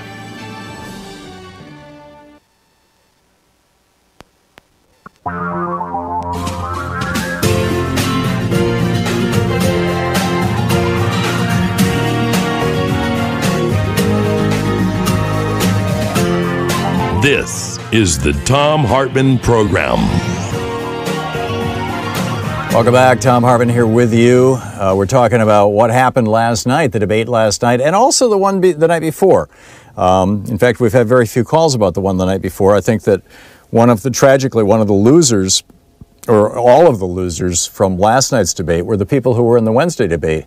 At the top of that list, of course, is Elizabeth Warren. Julian Castro also did a very good job Wednesday night. And they're just, it's like they got lost in the news cycle, and everybody's talking about what happened last night. So anyhow, we're taking your calls on that or anything else you want to talk about. It's Anything Goes Friday here on the Thom Hartmann Program. Van Jones went after Joe Biden, pointing out that when Kamala Harris went after him, he really should have been ready for that question. He should have known that question was coming. This is either a failure of debate prep on the part of his staff or a failure to remember the debate prep on his part. He tried to make an excuse for, or a justification actually, and a fairly complex answer to his opposition to busing back in the 70s. And as Van Jones points out, he could have actually kind of won that interchange by saying, and this is what Van Jones said. Van Jones said, my heart breaks about it at a personal level, because all he had to do was say, you know what, Kamala, I think I was wrong then. I was wrong then, and I've learned something, and I've learned something from talking to people like you. Thank you. And if he had said that, that would have been the end of it. But instead, the main story in the media right now is Kamala Harris takes down Joe Biden, and that's really tragic. The Supreme Court, by the way, has said gerrymandering is just fine as long as it's done for political, not racial purposes. Now, we know that when the Republican Party does gerrymandering, they're largely doing it for racial purposes. But as long as they call it political, the Supreme Court says it's just fine. This is going to be a mess going forward, because now, just like we learned that this Republican consultant had tried to get the citizenship question on the census form, And by the way, the Supreme Court said no to that because it was nakedly racial. But had that not come out, I'm not sure that would have happened that way. So now increasingly what we have, or what we're going to have, is the Republican Party doing things based on race and calling it based on politics. And and again, this was another 5-4 decision. This shows Mitch McConnell's theft of Barack Obama's nominee, and frankly, Barack Obama's unwillingness to raise holy hell about it and fight back for Merrick Garland. This shows to me that it's paying dividends now to the Republican Party. Mitch McConnell's crime against American democracy is now paying off, and you're going to see really extreme gerrymandering going forward. Finally, or not finally, but a couple of other things I want to mention real quickly. Jimmy Carter has come out and said that Donald Trump is an illegitimate president because the margin in the election in those 3 states, in Wisconsin, Pennsylvania, and Ohio, was so small that it probably was caused by Russian interference with regard to social media. And that's not even talking about the possibility that they or other players, we now know, the Saudis, the UAE, Israel, others were or people in Israel were putting money into social media and were trying to influence our campaigns. And whether any of them or Russia or anybody else actually hacked voting machines, no way to know. You got 12 states that don't even have paper trails. And Mitch McConnell, there's legislation to tighten this up and make voting secure that has already passed the House of Representatives. Nancy Pelosi got this out. Mitch McConnell's refusing to even allow a discussion of it in the Senate. Now, why would he do that? The only reason I can think of why Mitch McConnell doesn't want voting to be secure is because the Republicans are hacking the machines, or they expect the Russians to be doing so, which leads us to Donald Trump with Vladimir Putin yesterday or this morning or whenever it was, middle of the night, at the G20 conference, where a reporter says, Mr. Trump, are you going to ask President Putin to not interfere in our elections? And Trump turns to him and says, well, Vlad, will you please not interfere in the elections? Ha, ha, ha. And Putin goes, oh, we would never do that. Ha, ha, ha. And they have a good laugh about it, right? Can you imagine if this happened with Obama and Hugo Chavez or somebody like that? Can you imagine? This is such a problem. Our democracy is at mortal danger. And this was just a couple days after President Putin gave a speech about how liberalism is dead, right? The new form of government all around the world is going to be right-wing authoritarianism. And it's just remarkable. And then Trump says, well, the Supreme Court says we can't put this question on the census, but, I think we can do it anyway, right? Anyhow, we're talking, It's Anything Goes Friday. We're talking about what happened last night, among other things. So, whatever you would like to get on and talk about, go for it. Janet in Ypsilanti, Michigan. Hey, Janet, what's up? Hey, Tom, how you doing? I'm very well. And by the way, just a reminder for anybody who might have just tuned in, I'm doing my show remote today from Chicago's progressive talk station, WCPT. And whenever I'm on remote, there's about a half a second, maybe a little bit more of a delay on the phones. So it's really easy to step on each other and stuff like that. My apologies. We'll all just kind of get through it. But just a reminder. Janet, what's on your mind? Well, I'm taking the pause and I'm talking nice and slow so we don't step on each other. It's time for Joe to go. Joe really fell down strength-wise when he lost his son. I really saw it. Mm-hmm. I saw him just crumble. And so for him to be running as president right now, I just don't think the poor guy's got it. Then, we have all the stuff he's done in the past, because, I'm 68 years old. I've been watching this guy for years and years. We got Clarence Thomas on the Supreme Court, who's about as effective as Dr. Ben Carson. Those guys are, I'm a person of color, so I can say this. They are just black figureheads. They just sit there and sleep. They don't say much, do much. I really have been saddened by a lot of the decisions that Joe Biden has made, and I'm really bummed out that he's in the race and that before he even got in the race, he had high numbers. This is crazy. This guy is not, he's past his prime. It's time to pass the torch. Thanks, Tom. Have a good weekend. Thank you, Janet. I get absolutely what you're saying, and MSNBC this morning on Morning Joe, they kept replaying. Of course, Joe Scarborough's a Republican, so he's going to do everything he can to ridicule Democrats. But they kept playing clips of Joe kind of seeming to forget what he was saying and where he was and all that kind of stuff. He stumbled. Giving up his time. Yeah, he stumbled several times, and whether that's going to be fatal or not, I don't know, but both Kamala Harris and Michael Bennet took a shot at him, and he didn't respond to either one particularly well. When Kamala Harris pointed out to him about the forced busing thing, the simple answer that he could have given was, I was wrong then, and I've learned from talking to people like you, and thank you so much, Kamala, for pointing that out. I'm now on your side. And instead of saying that, he tried to justify what he was doing in the 70s. I mean, I think, a lot of us...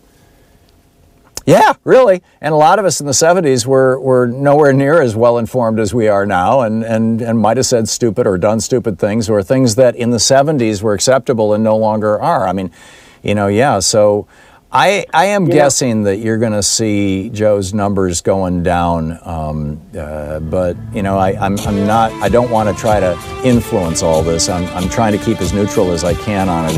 This is more just. This is all over the media, and there's a consensus on this. Janet, thank you for the call. I know that John in Los Angeles wants to weigh in and say he disagrees about age, so maybe we'll get the other side of that argument on the other side of the break. So stick around. We'll be back.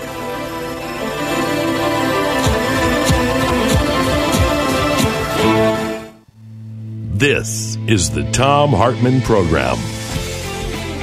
We're live from Chicago, from Chicago's Progressive Talk. I'll be out in Darien at Frugal Muse Books tonight at 7 o'clock, and we'll be right back.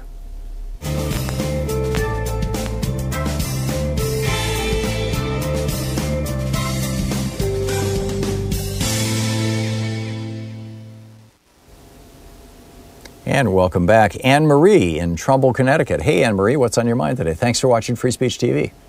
Hi. Tom, thank you for everything you do. It's an honor to talk to you. I saw the debates. I loved them all. But there was one question that I think the Democrats just didn't answer properly. And I think that Beatrice Lonzerin, the ex-prime minister of Health of Italy, answered it properly when she talked to the Italians. The Italians were complaining, why should we give our health care to the refugees?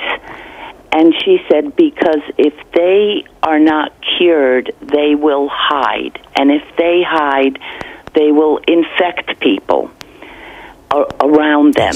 And after a short while, everybody in Italy will have tuberculosis, Ebola, etc. So she gave health care to everybody. And when Biden said that, yes, they would cover the refugees having health care, I thought he didn't quite explain it to the American people. Yeah, he should have simply said, health care should be available to everybody in the United States, regardless of their citizenship, because you don't want contagious people walking around sneezing on you. Thank you. I mean, it's a really simple answer, right? Yes, and all these Democrats should know that answer, and they should also know that the, I believe I'm pronouncing it correctly, Koch brothers had done a study where the health care would cost a lot less if we had not private health care.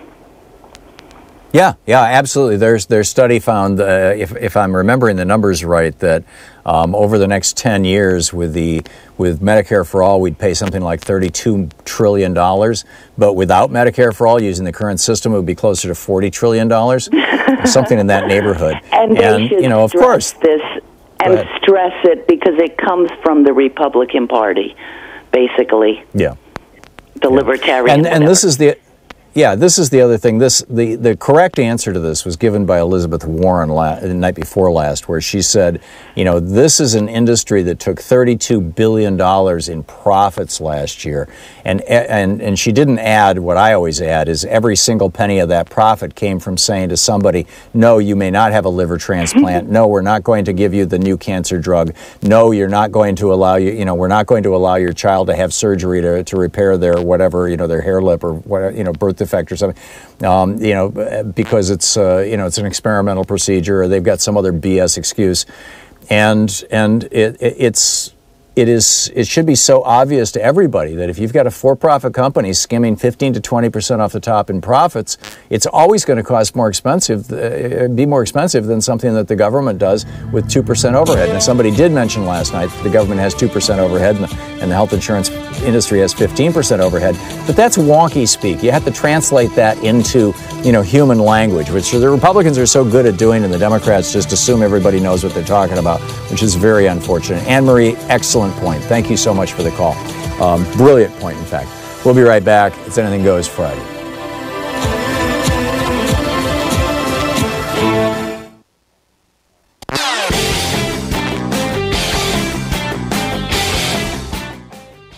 Every day here on the Thom Hartmann Program, Louise and I and our team, Sean, Nate, Shira, Dave, Chase, Sue, Nigel, Ron, we all work to put together the very, very best show we possibly can. And there's an enormous amount of work that goes into the show.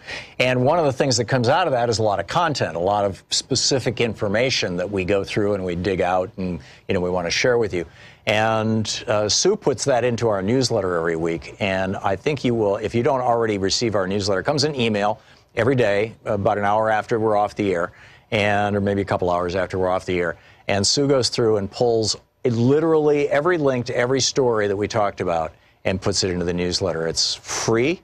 We don't sell a list or anything. You complete safety and security. There's no charge. There's no nothing. Just, plug in your email address over at thomhartmann.com. And you get signed up for the newsletter. It's all fairly obvious. You'll see it on the website. So check it out, thomhartmann.com. Thank you. Patreon.com/ThomHartmann.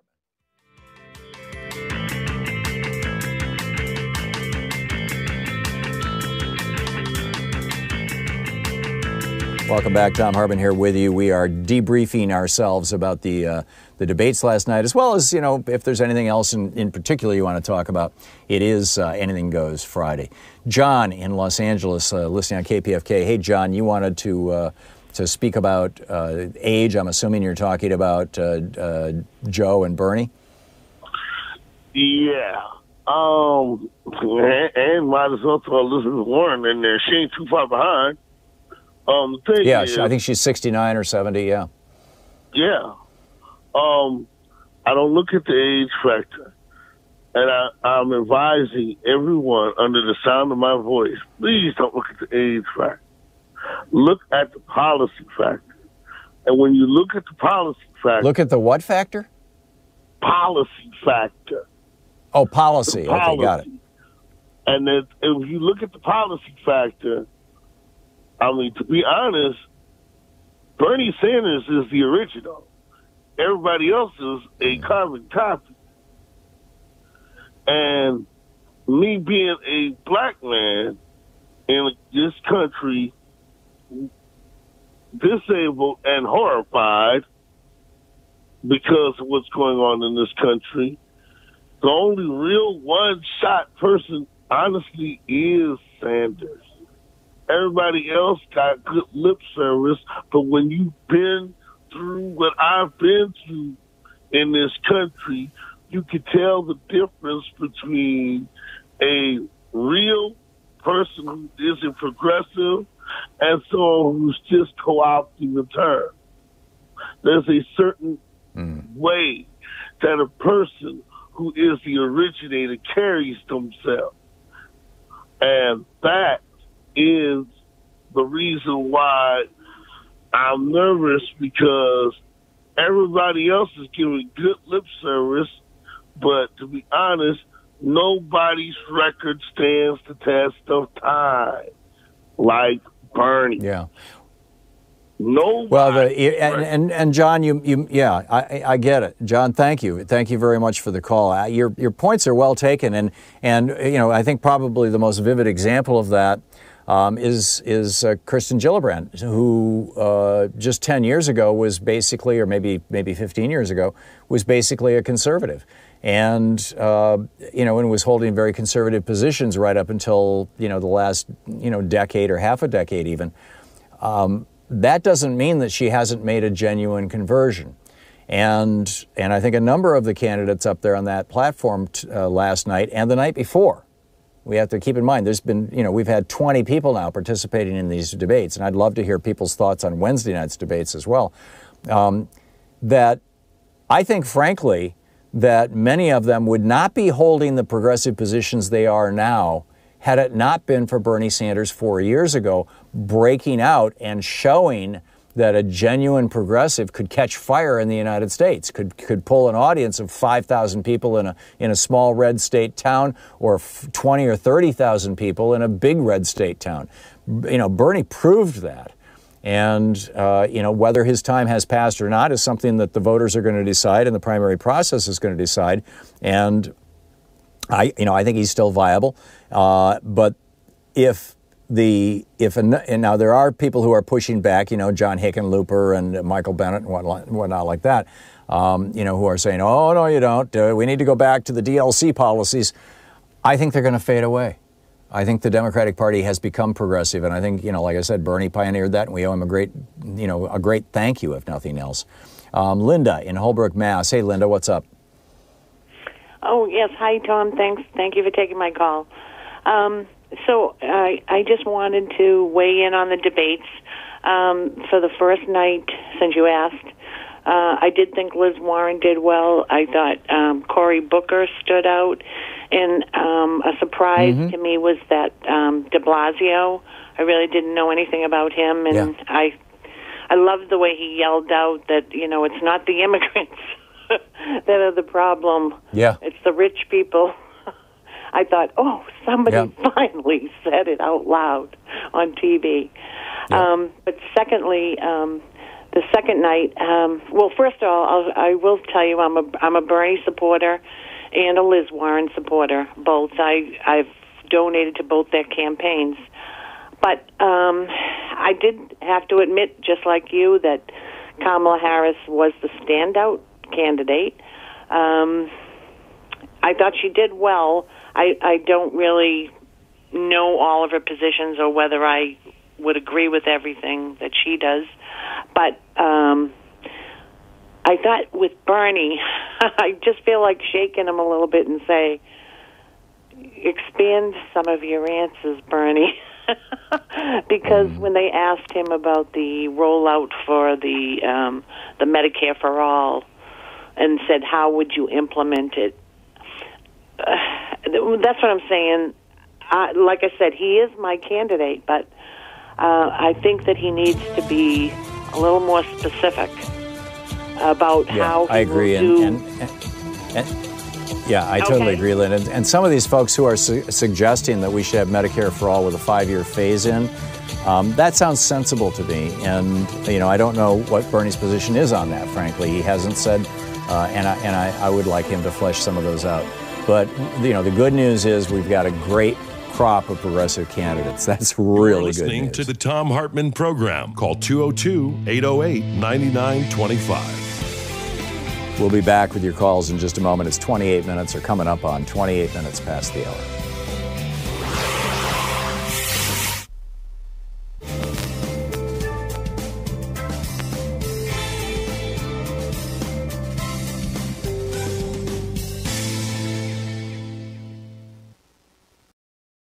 So it's the Mueller report. This is page 121. This is the part about the June 9, 2016 meeting in Trump Tower. Participants in the June 9, 2016 meeting began receiving inquiries from attorneys representing the Trump Organization starting in approximately June 2017. On approximately June 2nd, 2017, this would be 6 months into Trump's presidency, Goldstone spoke with Alan Garten, general counsel of the Trump Organization, about his participation in that June 9th meeting. The same day, Goldstone emailed Vetselnitskaya's name to Garton, identifying her as, quote, the woman who was the attorney who spoke at the meeting from Moscow. Later, in June 2017, Goldstone participated in a lengthier call with Garton and Alan Futerfas, outside counsel for the Trump Organization and subsequently personal counsel for Trump Jr. On June 27, 2017, Goldstone emailed Emin Agalarov with the subject Trump attorneys and stated that he was, quote, interviewed by attorneys about the June 9 meeting who were, quote, concerned because it links Don Jr. to officials from Russia, which he has always denied meeting. Goldstone stressed that, quote, he did say at the time that this was an awful idea and a terrible meeting. Emin Agalarov sent a screenshot of the message to Kavaladze. The June 9 meeting became public in July 2017.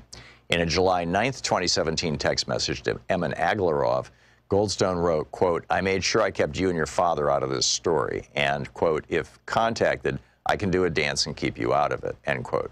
Goldstone added, quote, FBI now investigating, and I hope this favor was worth for your dad. It could blow up.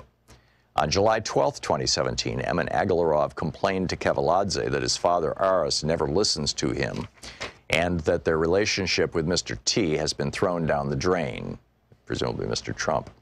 The next month, Goldstone commented to Emin Agalarov about the volume of publicity the June 9th meeting had generated, stating that his, quote, reputation was basically destroyed by this dumb meeting which your father insisted on, even though Ike and me told him it would be bad news and not to do it.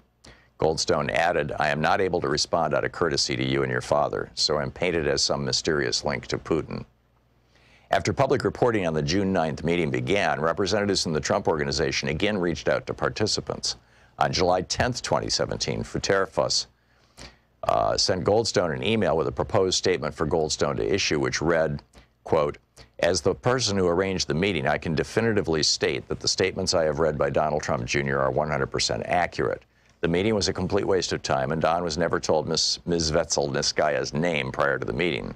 Ms. Vetselnitskaya mostly talked about the Magnitsky Act and Russian adoption laws, and the meeting lasted 20 to 30 minutes at most. There was never any follow-up, and nothing ever came of the meeting. End of quote. Redacted by Bill Barr, the statement drafted by Trump Organization representatives was redacted by Bill Barr.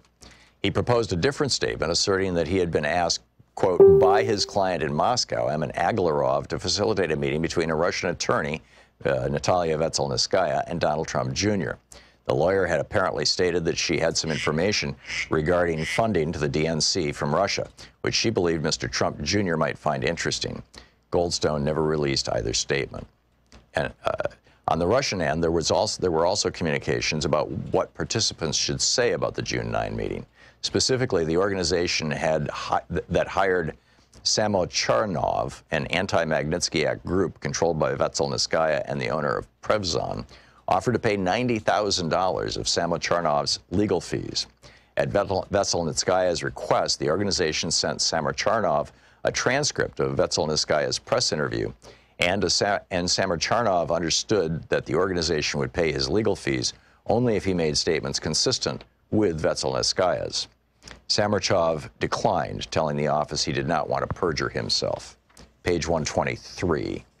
The individual who conveyed Vetselnitskaya's request to Samocharnov stated that he did not expressly condition payment on following Vetselnitskaya's answers, but in hindsight represented that by sending the transcript, Samocharnov could have interpreted the offer of assistance to be conditioned on his not contradicting Vetselnitskaya's account. Volume 2, Section 2 of this report discusses interactions between President Trump, Trump Jr., and others in June and July 2017 regarding the June 9 meeting. That would be in the second part of the report about obstruction of justice. Item 6, events at the Republican National Convention. Trump campaign officials met with Russian Ambassador Sergei Kislyak during the week of the Republican National Convention. The evidence indicates that those interactions were brief and non-substantive. During platform committee meetings immediately before the convention, J.D. Gordon, a senior campaign advisor on policy and national security, diluted a proposed amendment to the Republican Party platform expressing support for providing lethal assistance to Ukraine in response to Russian aggression. Gordon requested that platform committee personnel revise the proposed amendment to state that only appropriate assistance be provided to Ukraine. The original sponsor of the lethal assistance amendment stated that Gordon told her, the sponsor, that he was on the phone with candidate Trump in connection with his request to dilute the language. Gordon denied making that statement to the sponsor, although he acknowledged it was possible. He mentioned having previously spoken to the candidate about the subject matter. The investigation did not establish that Gordon spoke to or was directed by the candidate to make the proposal. Gordon said that he sought the change because he believed the proposed language was inconsistent with Trump's position on Ukraine. It's the Mueller Report. Want to connect with the show online? You can find the Thom Hartmann Program on Facebook, Twitter, and Instagram.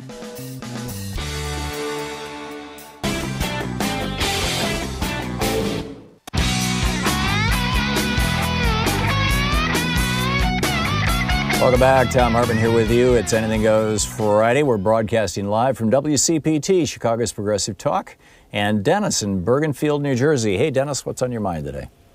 Hey, Tom, how are you? I have a question about the Green New Deal. According to the American Action Forum, it's estimated that between 2020 and 2029, it's going to cost $8 to $12 trillion to the environmental components and about $51 to $93 trillion for the entire package. So I agree with you. You know, I'm a left winger. I think the government should spend money on the people during a recession or to, stimulate the economy. But, right now we're spending 41% of government spending as a percentage of GDP. So how do we... Yeah, Dennis, your numbers are coming from the Heritage Foundation and these other right-wing think tanks. They're being funded by fossil fuel billionaires. The fact of the matter is the Green New Deal, there's no way to attach numbers to it. Anybody who's giving you numbers for the Green New Deal right now is lying to your face. And you're conveying those lies to our listeners right now.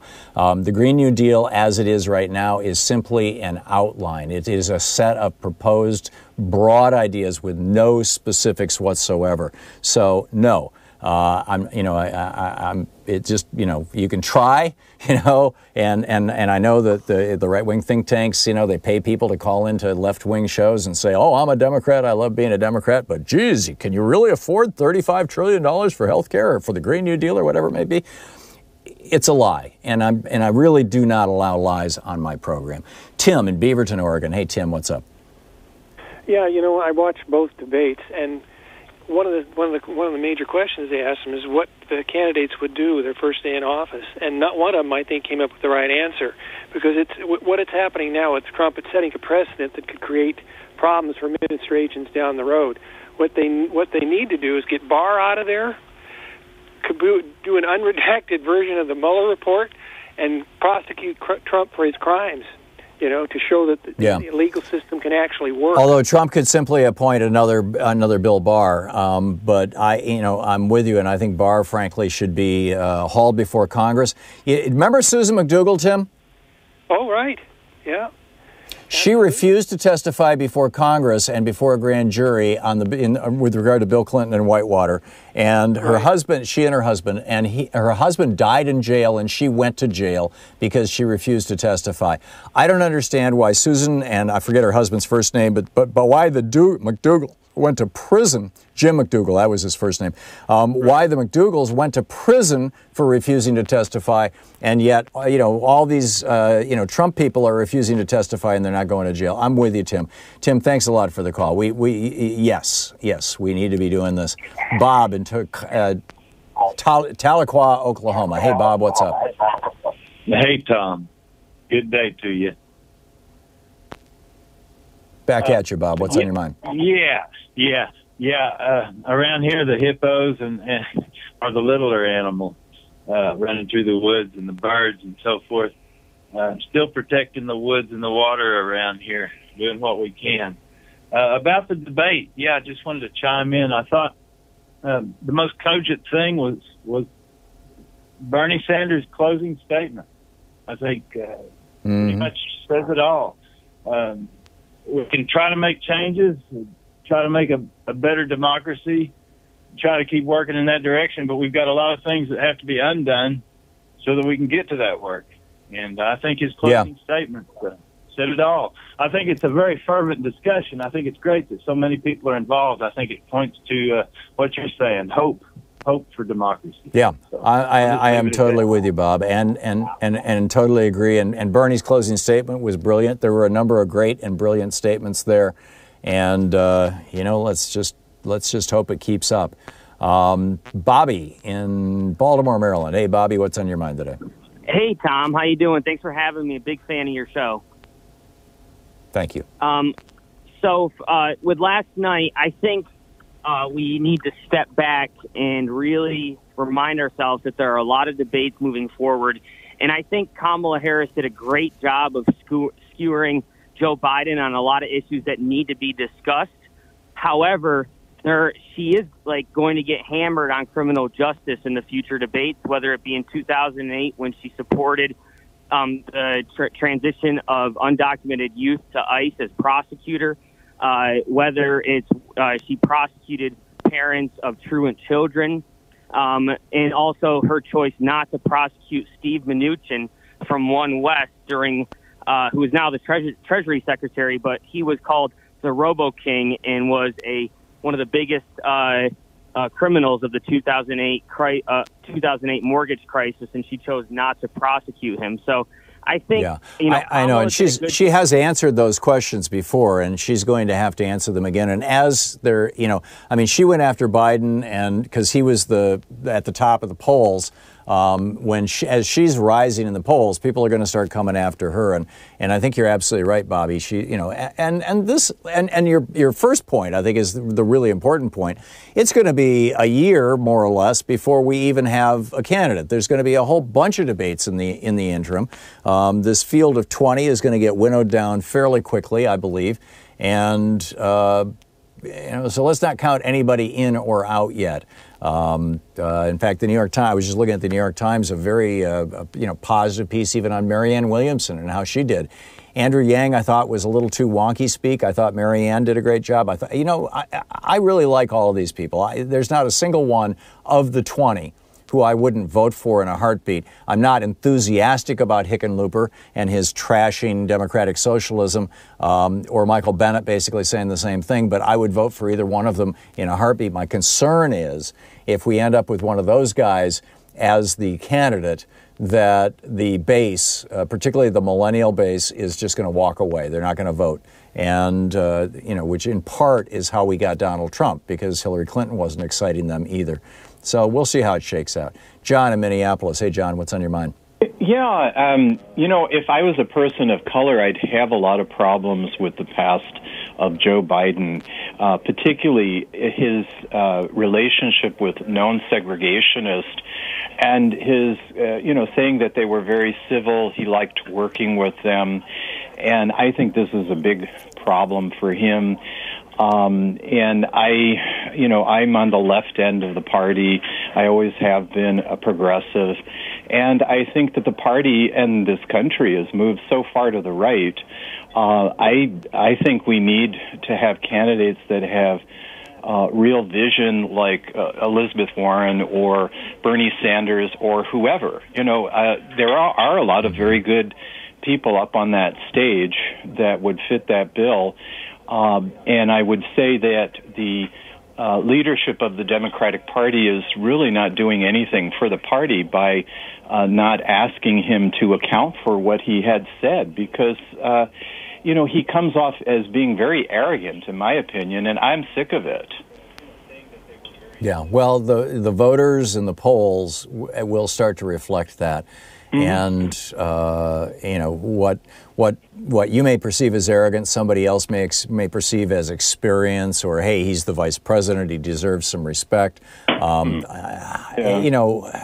We'll see how it shakes out. But the fact of the matter is, John, and I think that there's a pretty good consensus, not just among the corporate media, but basically, I had breakfast this morning with one of the people here from the radio station and a couple of guys who represent the unions here in Chicago, and they're saying the same thing. Boy, Biden really took it on the chin. And as Van Jones pointed out, it would have been so easy for Joe Biden to simply say, Kamala, you are right. Back in the 70s, I was wrong. And I have learned, and I have grown from that, and I've grown and learned in part from people like you who have taught me, and I really appreciate that. If he had simply said that, which was basically all she was asking for, I think, was an apology, he would have been viewed as the guy who was, the big guy, magnanimous.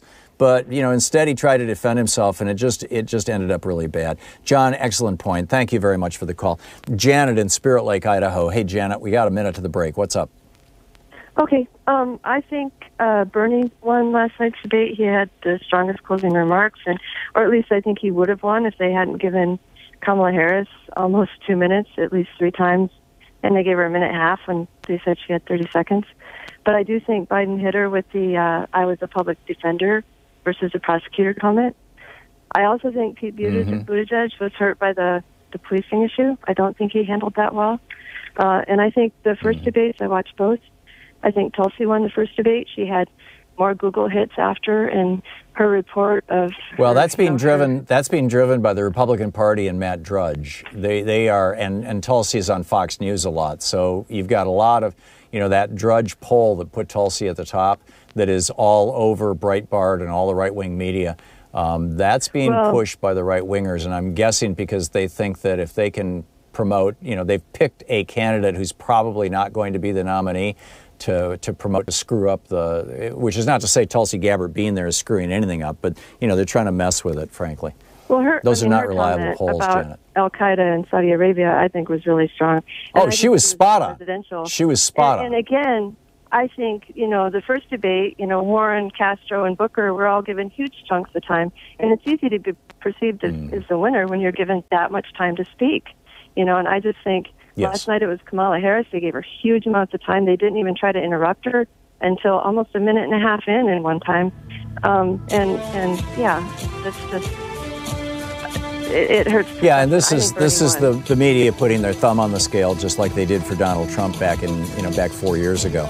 Unfortunately, again, I think the Democratic electorate is more well informed and smarter, frankly, than the Republican electorate, and not quite so much is going to slip by. We'll see. Jeanette, thanks a lot for the call. We'll be back. We're going to check in with Talk Media News in just a minute. Thom Hartmann. Visit ThomHartmann.com for audio and video archives. In 4 minutes, we'll have a report from Doug Christensen with Talk Media News, or Doug Christian, and we'll be back with more of your calls on Anything Goes Friday after that.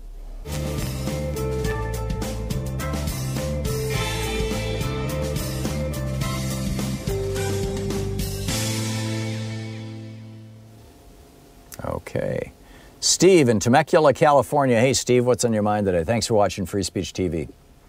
Hi, Tom. Good morning. 2 things that I think are important to this election. Number 1, the disapproval rating of Trump and Hillary, I believe, was a real big factor in bringing people voting away from the Democrat and either voting for independents or voting for Trump. And I don't think we're going to have or just not showing up. Yeah, I don't think we're going to have that with the candidates who are on the stage the first and second night. And number 2, unless it's Hickenlooper. Yes, first day in office. If I were a candidate, I would say every executive order that Trump has signed and promoted will be on my desk, and I will countermand it on the first day. I think that is critical to getting people back interested in this election. Well, somebody said that in one of the debates. I'm sorry. There's so much has happened and it's kind of all blurred together in my memory. Do you recall who? Because that was one of the questions either last night or the night before. Kamala Harris mentioned about countermanding one of his executive orders, but I think they have to keep a list of everyone. And as soon as the Democrat steps into the office, they countermand or rescind every one of them. Yeah, I'm with you. I mean, that's what Trump has been doing now for a year and a half to all of Barack Obama's executive orders, including DACA, and even things like the treaty or the agreement with Iran. So yeah, spot on, Steve. Excellent point. Thank you very much for the call and for saying that. Jim in Los Angeles. Hey, Jim. Thanks for listening to KPFK. What's up? Oh, hi, Tom. It was great to see you at UCLA with Stephanie. Gosh, thank you, Jim. Yeah, that was quite a show. Yeah. Yes. Yeah, she made you laugh. She had said earlier she was going to get you all liquored up before you came out. but to make you smiley and giggly. Anyhow, it was nice. The ultimate ticket for me, I see an unbeatable ticket, is Bernie and Tulsi. You know, Tulsi Gabbard is a vet. She's seen the horrors of war, and you know, if Bernie only wants to go one term, she can take two more. If he makes it two, then she can do two, and we'll be okay. But I think the socialist word, there's a simple solution. If Bernie just evolves and says, you know, I am now a democratic social security socialist, DSSS, and no one's against social security, but you know, socialist is still the USSR, and Mitch McConnell must be pounded, and Republicans, for wanting Russians to help Republicans win. You know, and Republicans commit treason. You know, you taught me that, to win elections. Yeah. Please never say anything good about Nixon. They've been doing it since Nixon. They have literally been doing it since Nixon. Yep. Jim, I got to run, but thank you for the call, and very well said. We'll be back. Doug Christian will be with us in Talk Media News in just a moment. Stick around. It is coming up on 10 minutes before the hour.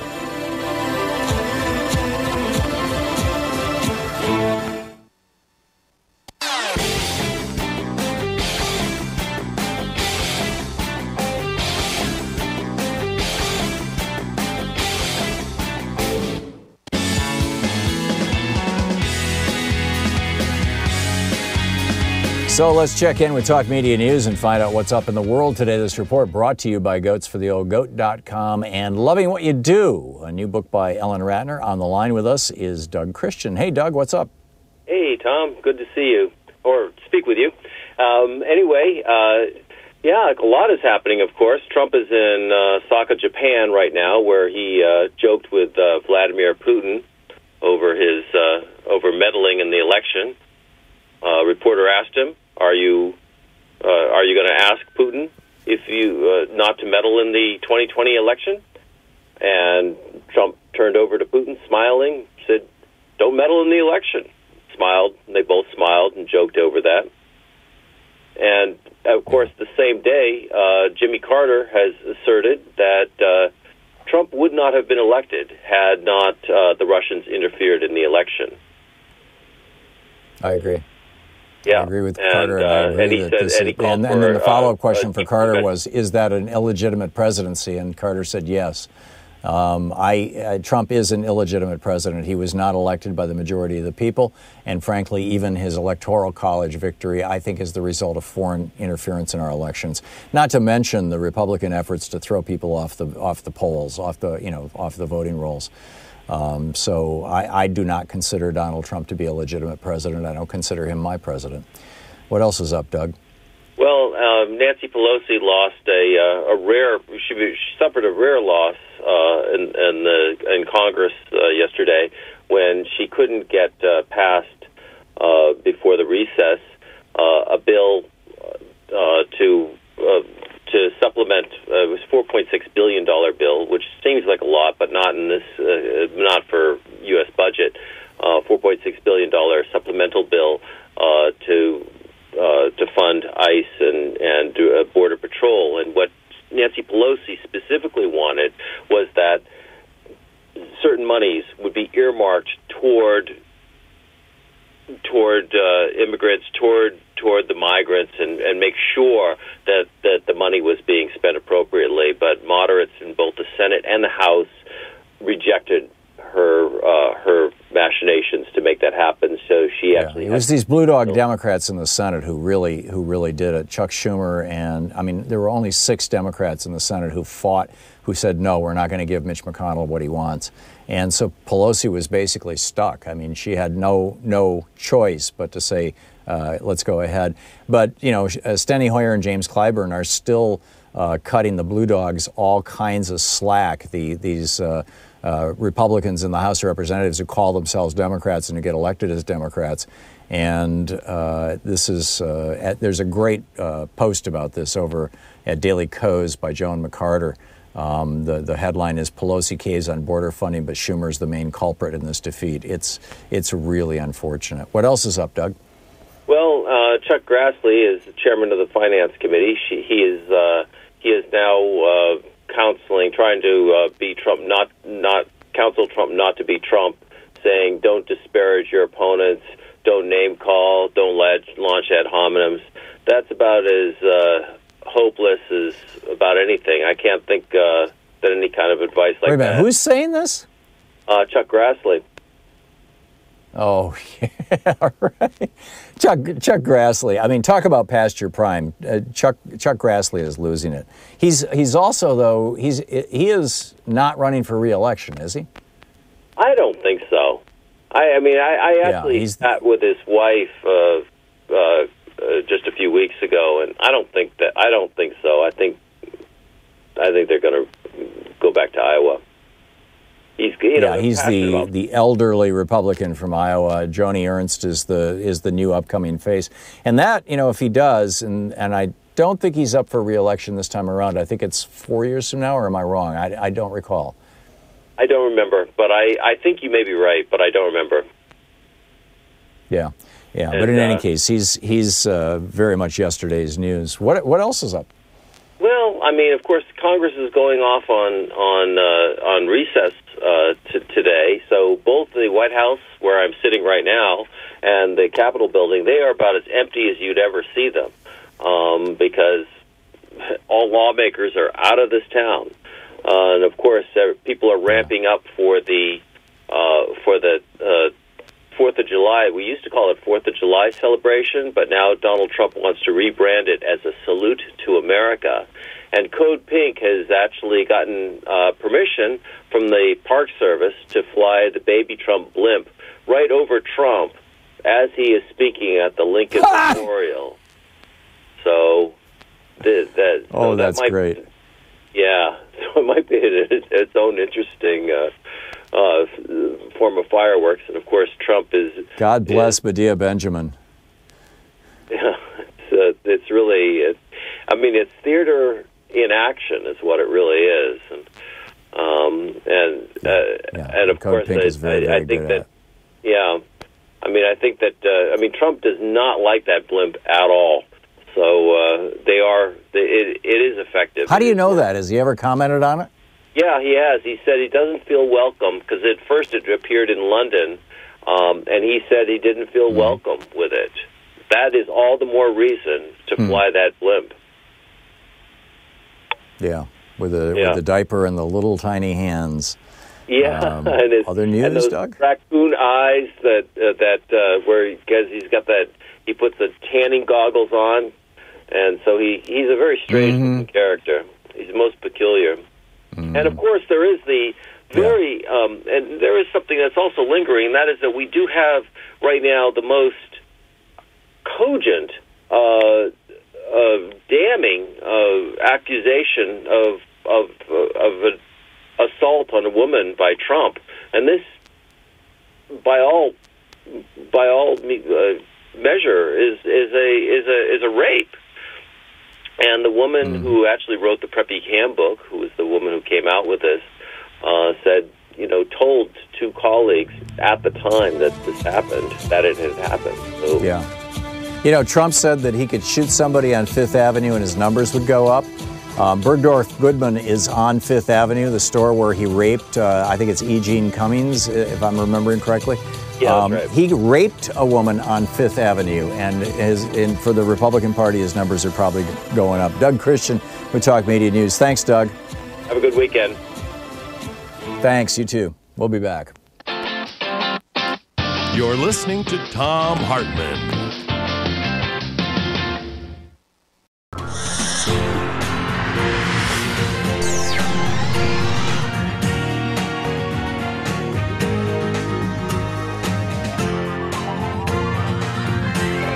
We say fight back!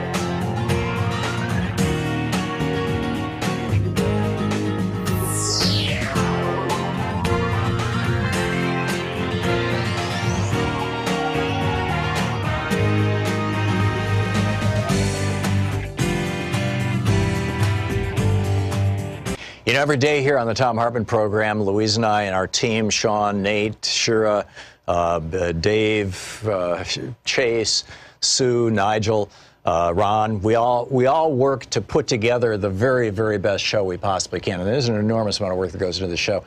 And one of the things that comes out of that is a lot of content, a lot of specific information that we go through and we dig out and, we want to share with you.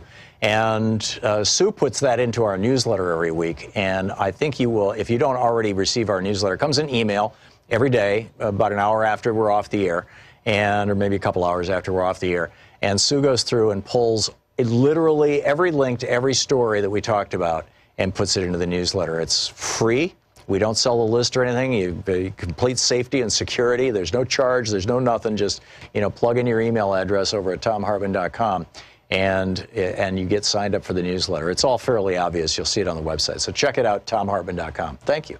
So it's the Mueller report. This is page 121. This is the part about the June 9, 2016 meeting in Trump Tower. Participants in the June 9, 2016 meeting began receiving inquiries from attorneys representing the Trump Organization starting in approximately June 2017. On approximately June 2nd, 2017, this would be 6 months into Trump's presidency, Goldstone spoke with Alan Garten, general counsel of the Trump Organization, about his participation in that June 9th meeting. The same day, Goldstone emailed Vetselnitskaya's name to Garten, identifying her as, quote, the woman who was the attorney who spoke at the meeting from Moscow. Later in June 2017, Goldstone participated in a lengthier call with Garten and Alan Futerfas, outside counsel for the Trump Organization and subsequently personal counsel for Trump Jr. On June 27, 2017, Goldstone emailed Emin Aglarov with the subject Trump attorneys and stated that he was, quote, interviewed by attorneys about the June 9 meeting who were, quote, concerned because it links Don Jr. to officials from Russia, which he has always denied meeting. Goldstone stressed that, quote, he did say at the time that this was an awful idea and a terrible meeting. Emin Aglarov sent a screenshot of the message to Kavaladze. The June 9 meeting became public in July 2017. In a July 9th, 2017 text message to Emin Aglarov, Goldstone wrote, quote, I made sure I kept you and your father out of this story, and, quote, if contacted, I can do a dance and keep you out of it, end quote. Goldstone added, quote, FBI now investigating, and I hope this favor was worth for your dad. It could blow up. On July 12, 2017, Emin Aglarov complained to Kavaladze that his father, Aras, never listens to him, and that their relationship with Mr. T has been thrown down the drain, presumably Mr. Trump. The next month, Goldstone commented to Emin Aglarov about the volume of publicity the June 9th meeting had generated, stating that his, quote, reputation was basically destroyed by this dumb meeting which your father insisted on, even though Ike and me told him it would be bad news and not to do it. Goldstone added, I am not able to respond out of courtesy to you and your father, so I'm painted as some mysterious link to Putin. After public reporting on the June 9th meeting began, representatives from the Trump Organization again reached out to participants. On July 10th, 2017, Futerfas sent Goldstone an email with a proposed statement for Goldstone to issue, which read, quote, as the person who arranged the meeting, I can definitively state that the statements I have read by Donald Trump Jr. are 100% accurate. The meeting was a complete waste of time, and Don was never told Ms. Vetselnitskaya's name prior to the meeting. Ms. Vetselnitskaya mostly talked about the Magnitsky Act and Russian adoption laws, and the meeting lasted 20 to 30 minutes at most. There was never any follow-up, and nothing ever came of the meeting. End of quote. Redacted by Bill Barr, the statement drafted by Trump Organization representatives was redacted by Bill Barr. He proposed a different statement asserting that he had been asked, quote, by his client in Moscow, Emin Aglarov, to facilitate a meeting between a Russian attorney, Natalia Vetselnitskaya, and Donald Trump Jr. The lawyer had apparently stated that she had some information regarding funding to the DNC from Russia, which she believed Mr. Trump Jr. might find interesting. Goldstone never released either statement. And on the Russian end, there were also communications about what participants should say about the June 9 meeting. Specifically, the organization that hired Samocharnov, an anti-Magnitsky Act group controlled by Vetselnitskaya and the owner of Prevzon, offered to pay $90,000 of Samocharnov's legal fees. At Vetselnitskaya's request, the organization sent Samocharnov a transcript of Vetselnitskaya's press interview and Samarcharnov understood that the organization would pay his legal fees only if he made statements consistent with Vetselnitskaya's. Samarcharnov declined, telling the office he did not want to perjure himself. Page 123. The individual who conveyed Vetselnitskaya's request to Samarcharnov stated that he did not expressly condition payment on following Vetselnitskaya's answers, but in hindsight represented that by sending the transcript, Samarcharnov could have interpreted the offer of assistance to be conditioned on his not contradicting Vetselnitskaya's account. Volume 2, Section 2 of this report discusses interactions between President Trump, Trump Jr., and others in June and July 2017 regarding the June 9 meeting. That would be in the second part of the report about obstruction of justice. Item 6, events at the Republican National Convention. Trump campaign officials met with Russian Ambassador Sergei Kislyak during the week of the Republican National Convention. The evidence indicates that those interactions were brief and non-substantive. During platform committee meetings immediately before the convention, J.D. Gordon, a senior campaign advisor on policy and national security, diluted a proposed amendment to the Republican Party platform expressing support for providing lethal assistance to Ukraine in response to Russian aggression.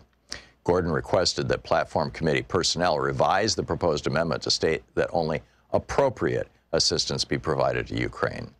The original sponsor of the lethal assistance amendment stated that Gordon told her, the sponsor, that he was on the phone with candidate Trump in connection with his request to dilute the language. Gordon denied making that statement to the sponsor, although he acknowledged it was possible. He mentioned having previously spoken to the candidate about the subject matter. The investigation did not establish that Gordon spoke to or was directed by the candidate to make the proposal. Gordon said that he sought the change because he believed the proposed language was inconsistent with Trump's position on Ukraine. It's the Mueller Report. Want to connect with the show online? You can find the Thom Hartmann Program on Facebook, Twitter, and Instagram. Either Dearborn or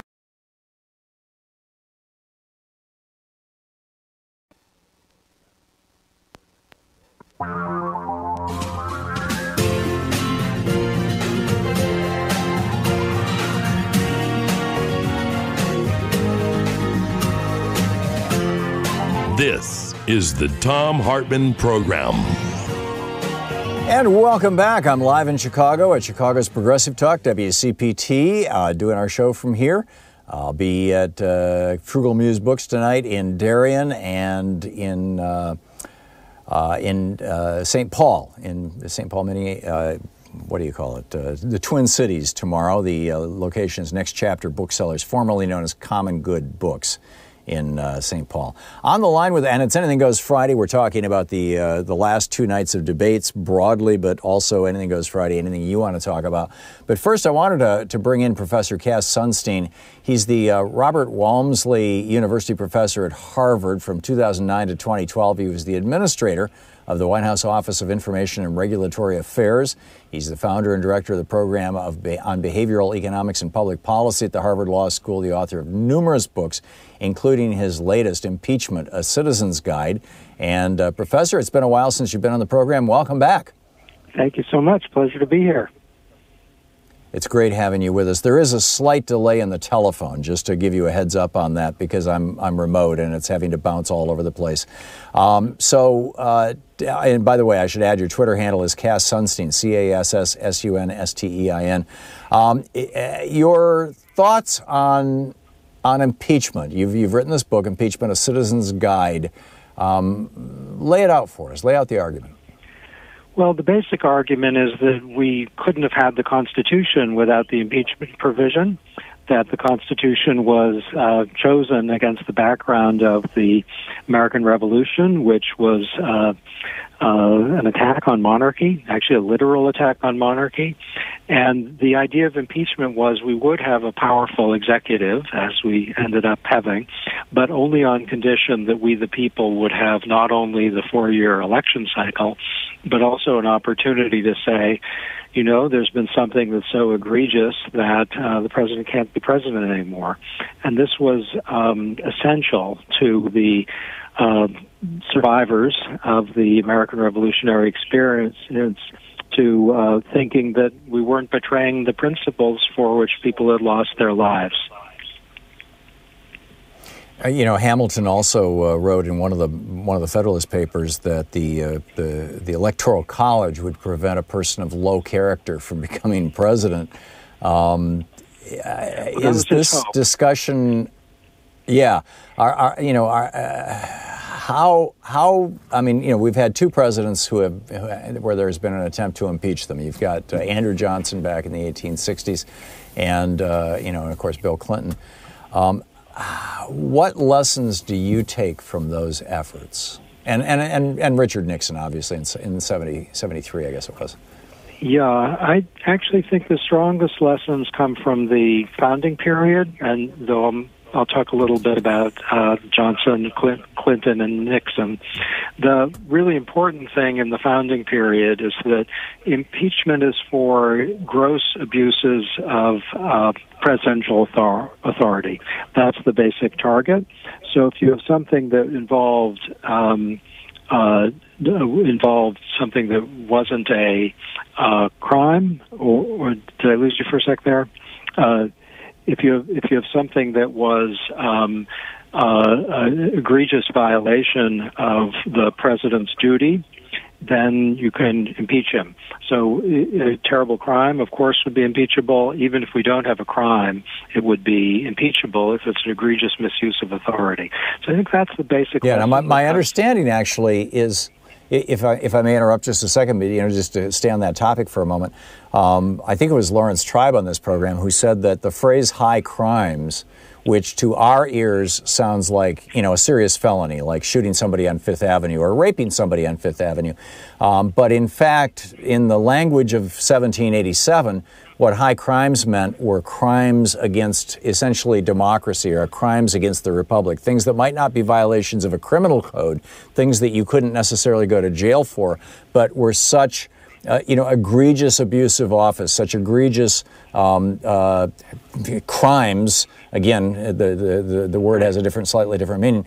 That would justify impeachment, and you wouldn't have to prove in an impeachment hearing that an actual crime in the modern sense was what happened. Is that also your understanding of it, Professor Cass-Sunstein?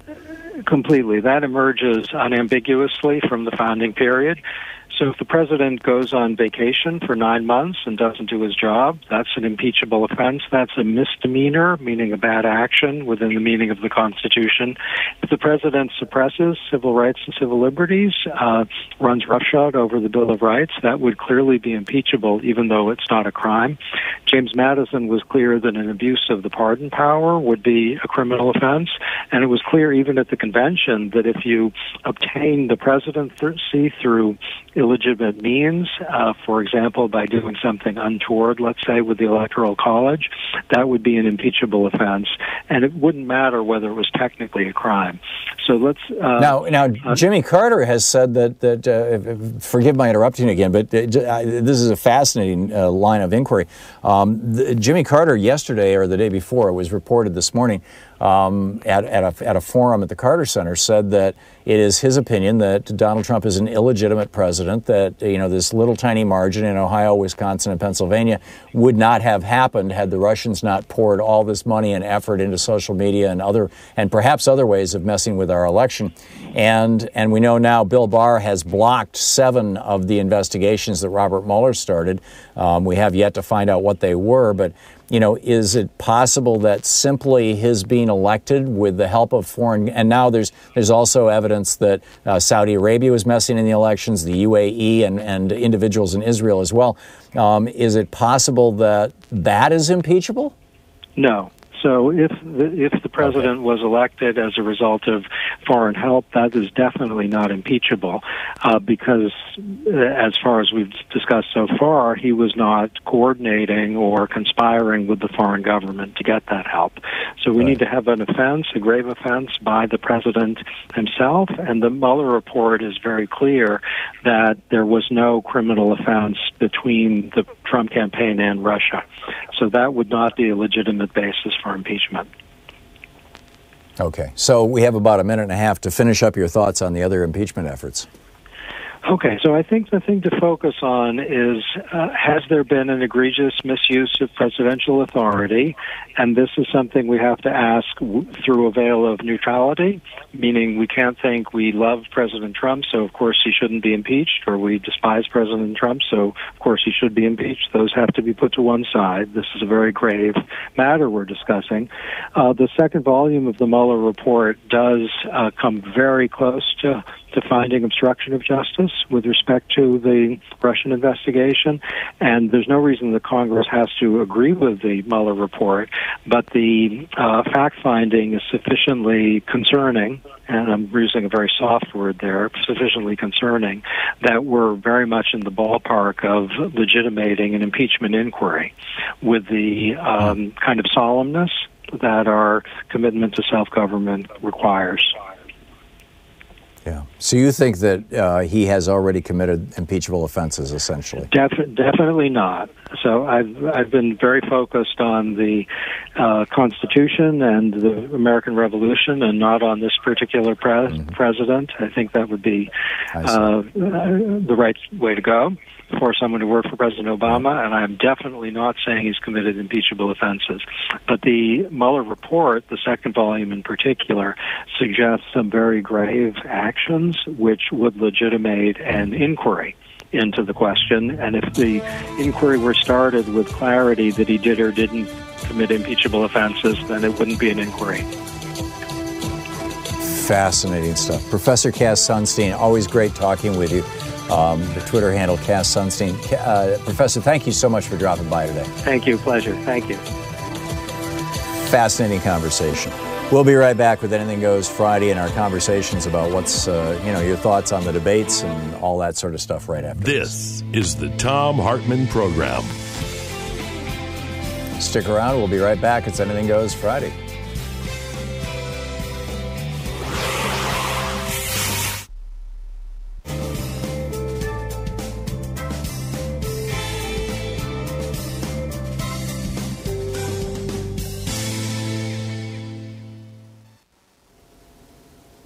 And welcome back. Paul in Glenside, Pennsylvania. Hey, Paul, thanks for watching us on Free Speech via Roku Box. What's up?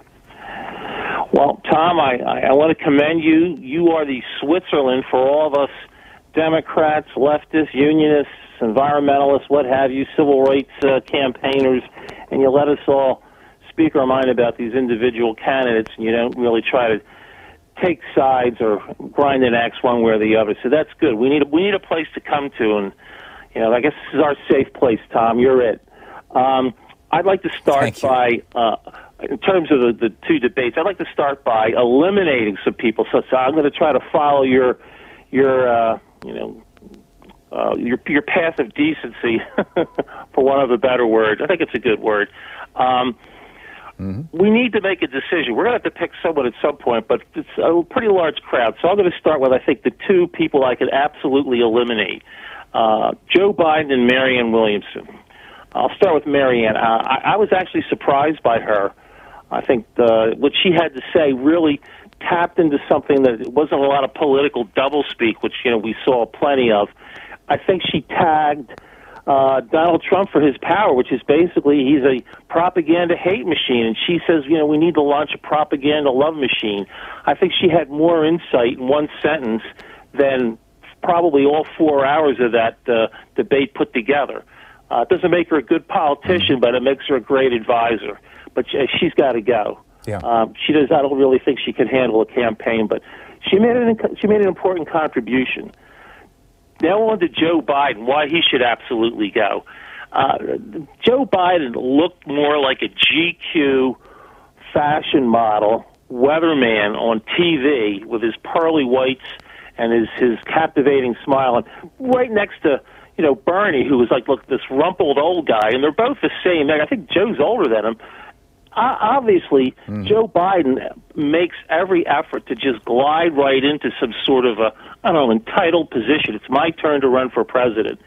I don't think he really expected some of the counterattacks that, especially with Kamala Harris, who I thought was brilliant. And here's the real thing. Joe Biden lied through his teeth, as far as I'm concerned, when he says he didn't vote against busing. He voted against the Department of Education. You couldn't have had more political doublespeak and crap that people are sick and tired of hearing from politicians. I think he just doesn't get it. He's from a bygone age. He really is.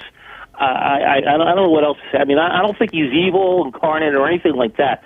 I just think he doesn't get it. I think he could lose just as easily to Donald Trump as Hillary did.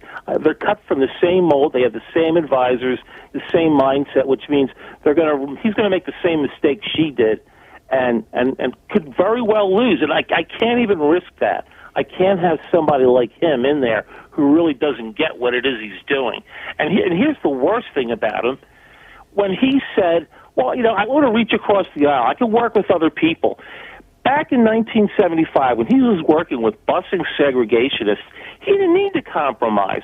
There was no big onslaught of neoliberal counterattack and counter-revolution.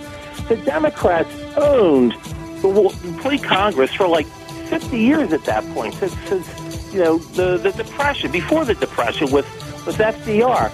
He didn't have to compromise with anybody. He should have built on the progress of the New Deal, the Great Society, Medicare, civil rights, and instead he compromises. Why? Yeah, I got it, Paul. I got it. You've expressed your opinion very well. Thank you.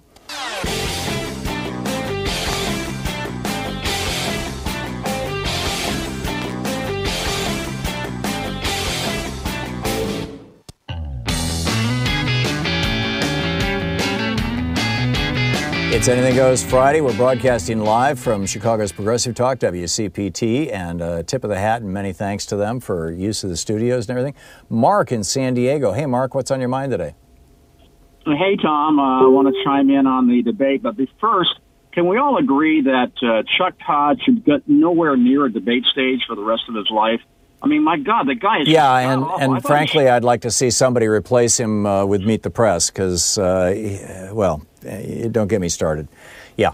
Yeah, I know, but I just want to throw that out there. Anyway, before last night, Elizabeth Warren was number one, but now after last night, there's a new sheriff in town, and Kamala Harris, for me, she does it. I mean, she is tough as nails.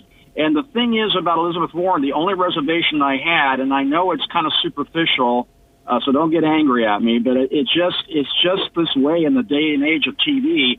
She seems a little on TV. She seems a little frail. I mean, her stature's small to begin with, and she seems a little frail. And when she starts to, get excited, her voice gets a little shrill. I know those are superficial things, but you know what? In this day and age with the American public we have to deal with, those are important things. Kamala comes across much stronger, tougher, and she doesn't, have that thing where the voice gets up there. And the way she handled Joe Biden, I mean, in fact, the way she handled the whole debate was just picture perfect. And you can envision her just eviscerating Trump on the debate stage. Mm-hmm. Yeah. So that's my two cents.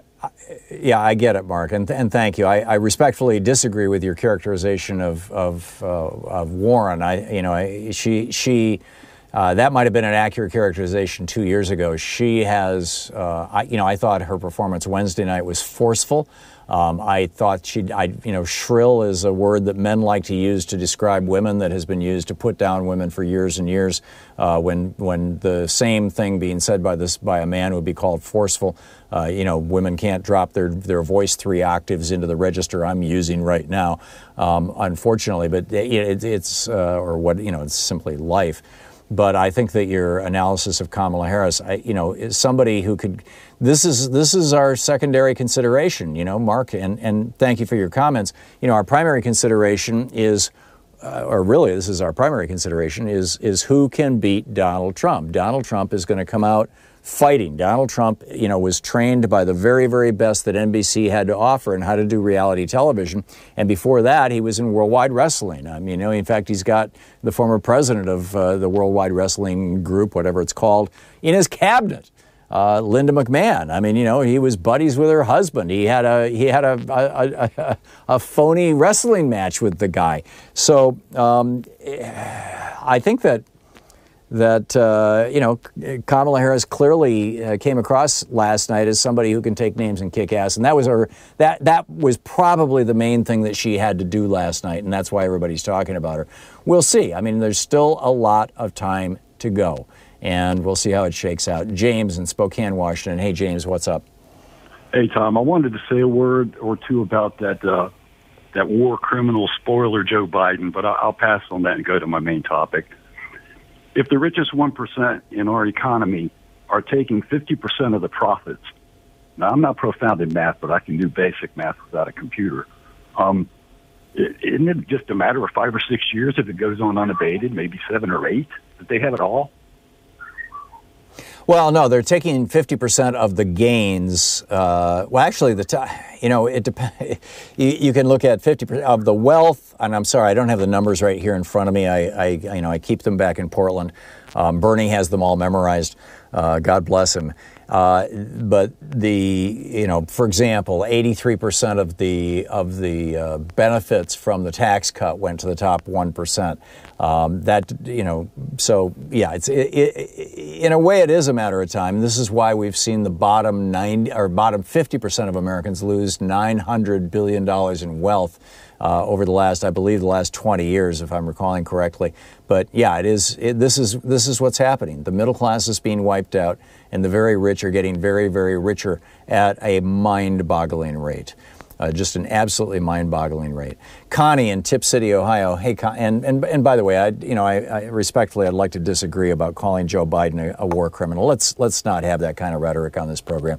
Connie in Tip City, Ohio. Hey, Connie, what's up?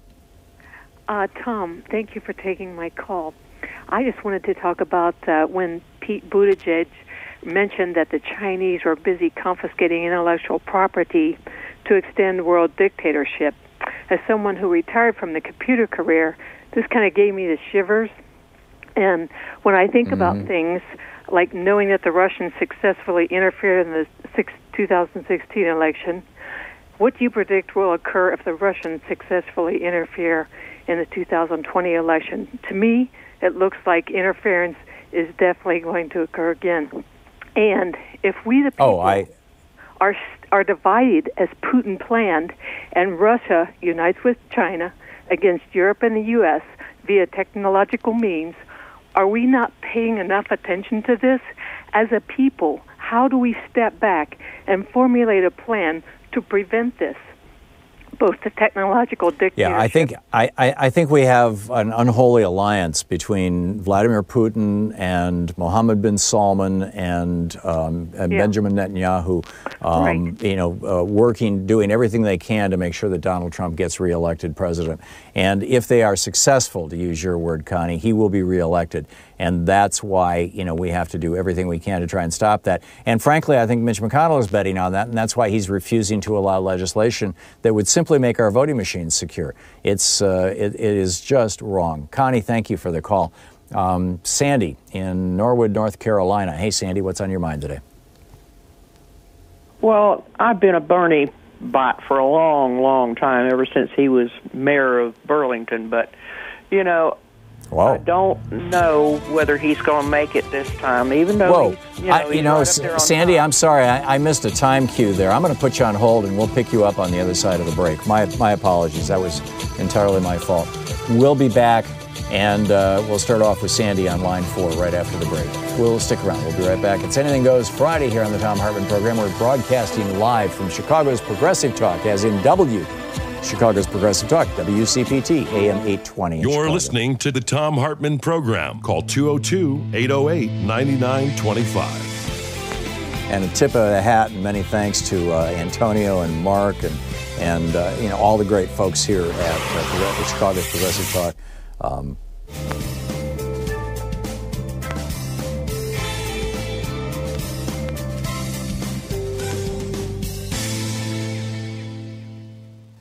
It's the Mueller report. This is page 117. They're talking about the June 9th, 2016 meeting, or is it 2015, whichever, in the Trump Tower. This is the notorious meeting with, you know, the whole gang. Conduct of the meeting. Trump Jr., Manafort, and Kushner participated on the Trump side, while Kavaladze Samochorov, Akhmetshin, and Goldstone attended with Vetselnitskaya. The office spoke, this is the prosecutor's office, Mueller's office, spoke to every participant except Vetselnitskaya and Trump Jr., the latter of whom declined to be voluntarily interviewed by the office.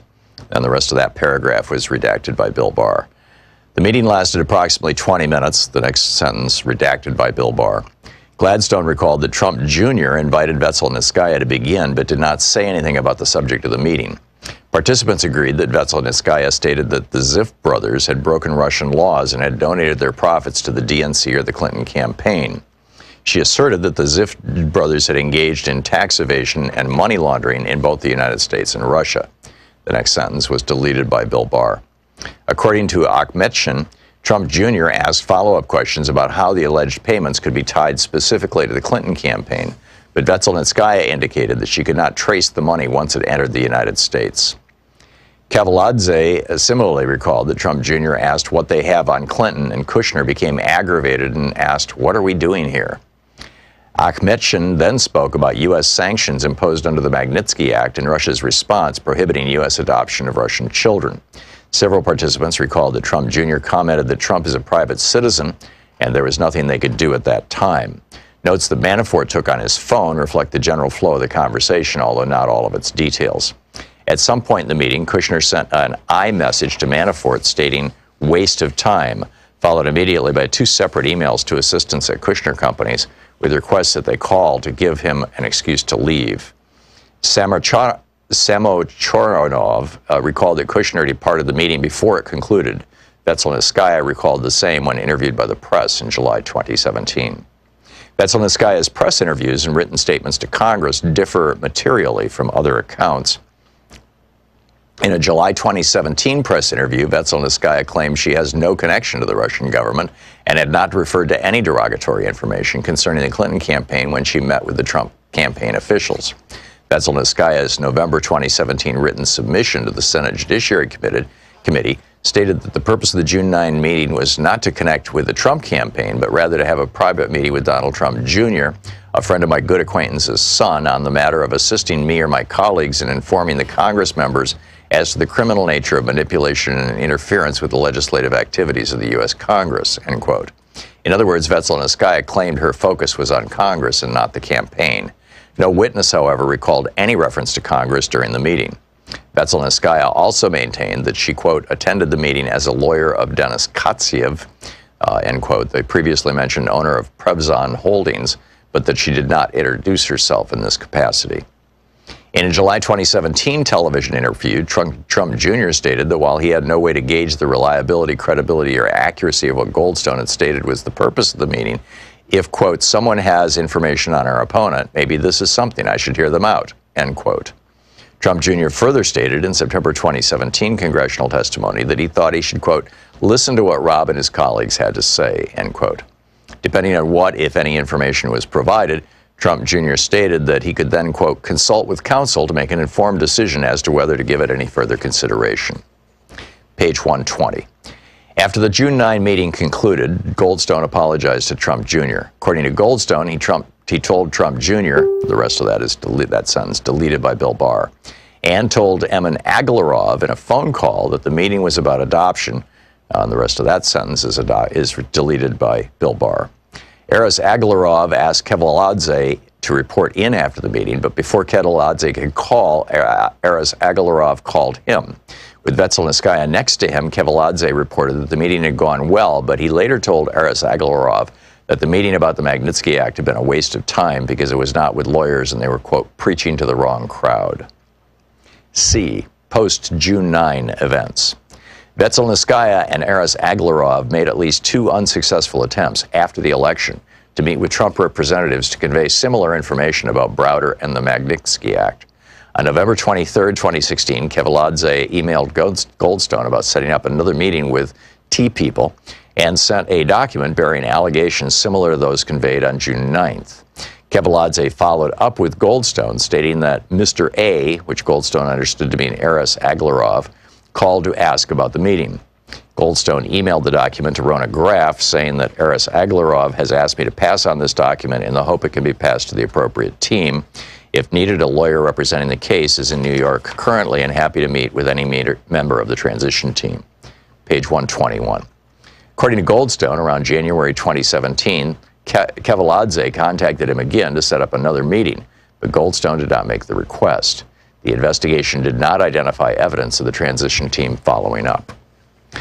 Participants in the June 9, 2016 meeting began receiving inquiries from attorneys representing the Trump Organization, starting in approximately June 2017. Want to connect with the show online? You can find the Thom Hartmann Program on Facebook, Twitter, and Instagram.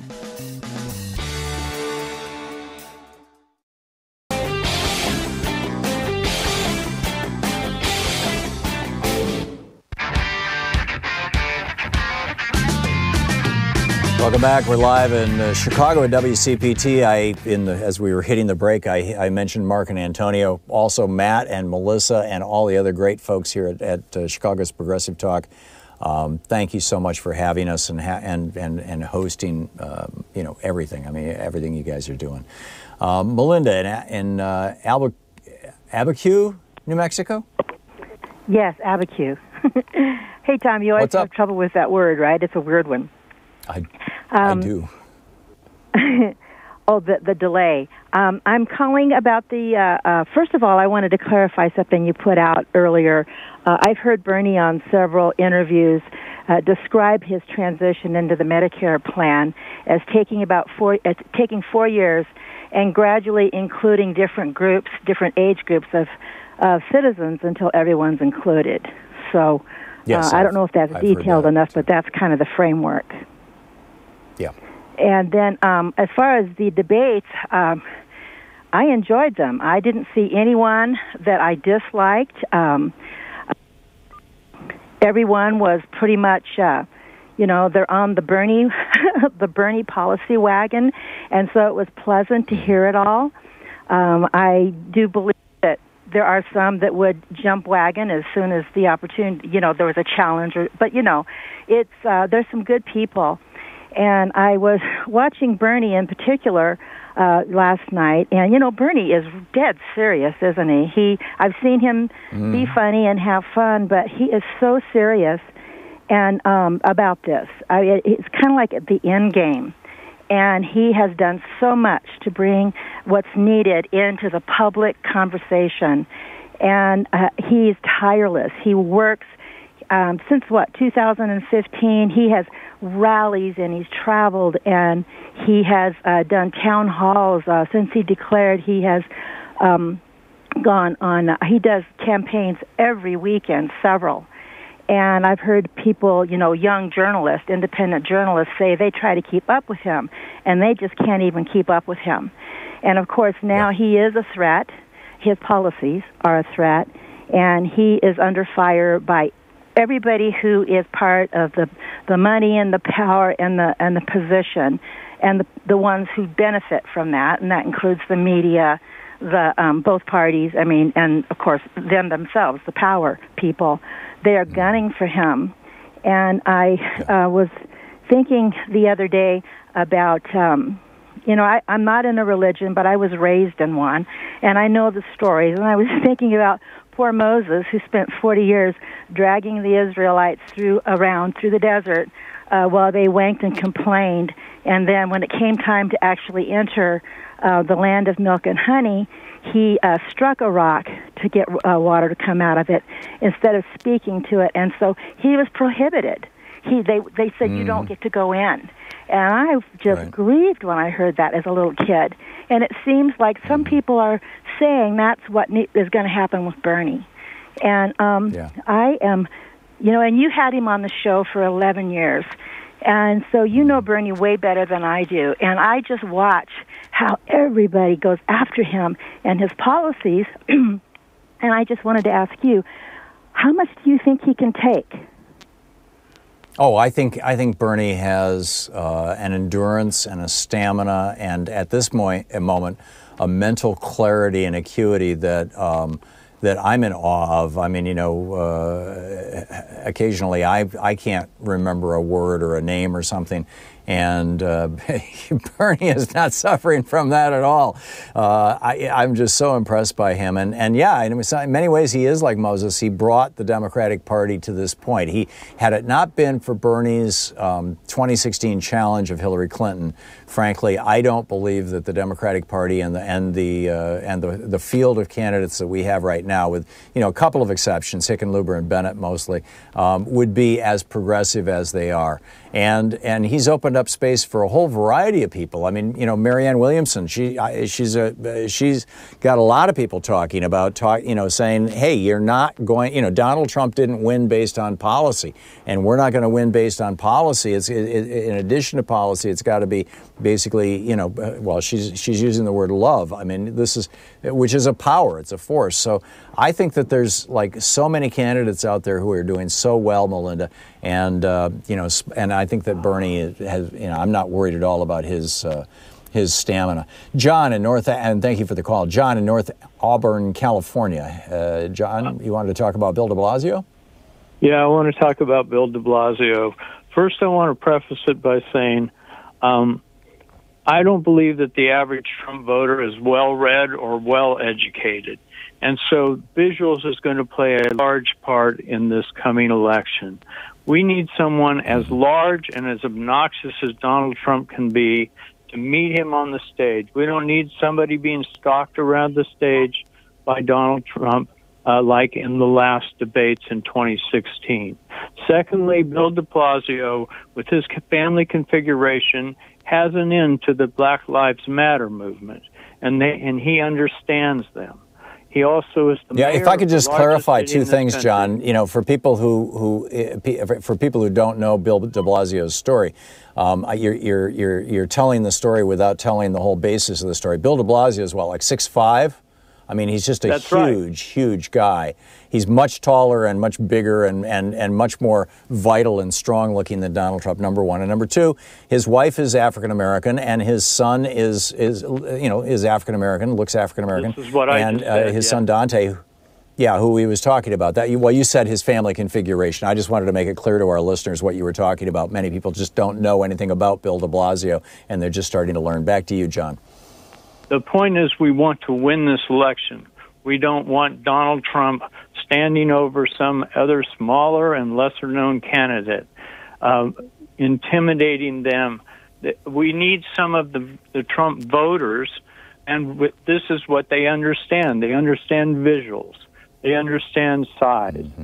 They understand things like that. If you've got bikers for Trump, you've got people that are looking at people that are bigger, and those are stronger, and those are better. Bill de Blasio is bigger, and I think and I'm not advocating that as a total standard. I'm not a big person myself. I have a degree in philosophy and one in English literature. I just believe that people that aren't well-read and aren't well-educated are using visuals to make their decisions by. And I get what you're saying, and I would add two things. That is, number one, Bill de Blasio is smart as a whip. He is just one of the smartest guys out there, and a very, very smart politician, a tough politician. You don't get to be mayor of New York City by being a wimp of any kind or by not understanding policy. And number two, Bill de Blasio is a solid progressive. He's about as progressive as you can get, and so, God bless him. We'll see where it goes. Jane in Loveland, Colorado. Hey, Jane, what's up? You wanted to talk about Elizabeth Warren. Yes, hi. I really enjoyed Elizabeth Warren's the first night of the debate. And the thing, there was a gentleman that was on about 30 minutes ago talking about her having a shrill voice and her stature.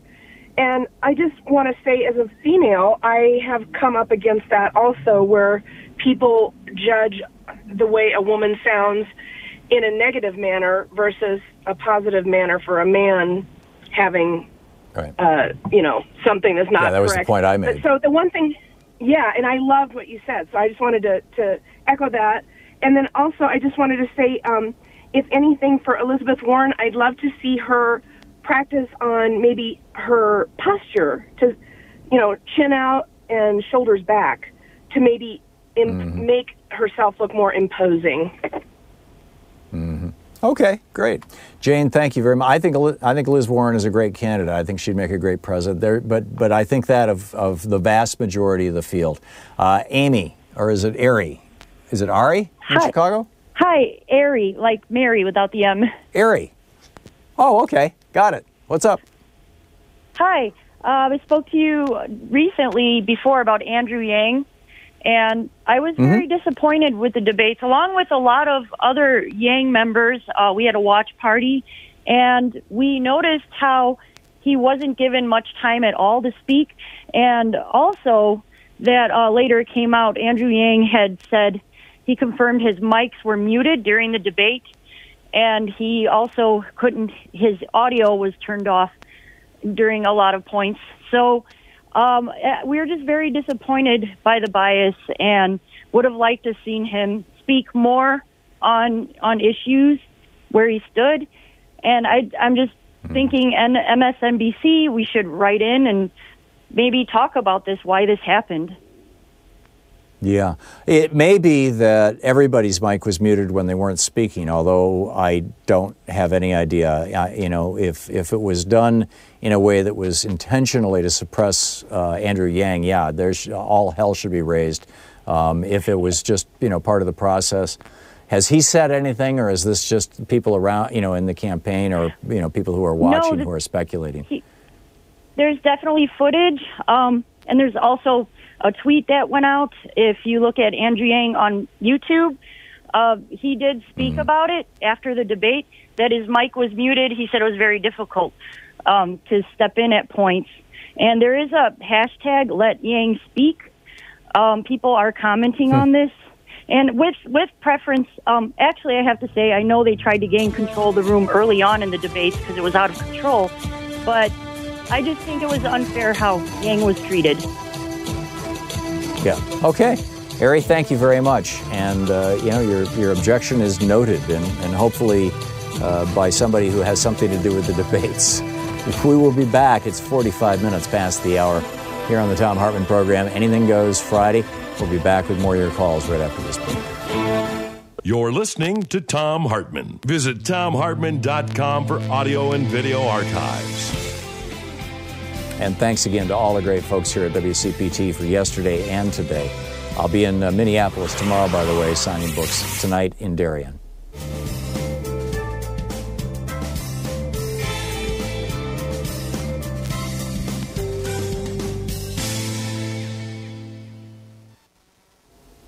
And welcome back. Randy in Ottawa, Iowa. Hey, Randy, what's up? Hey, good day, Tom.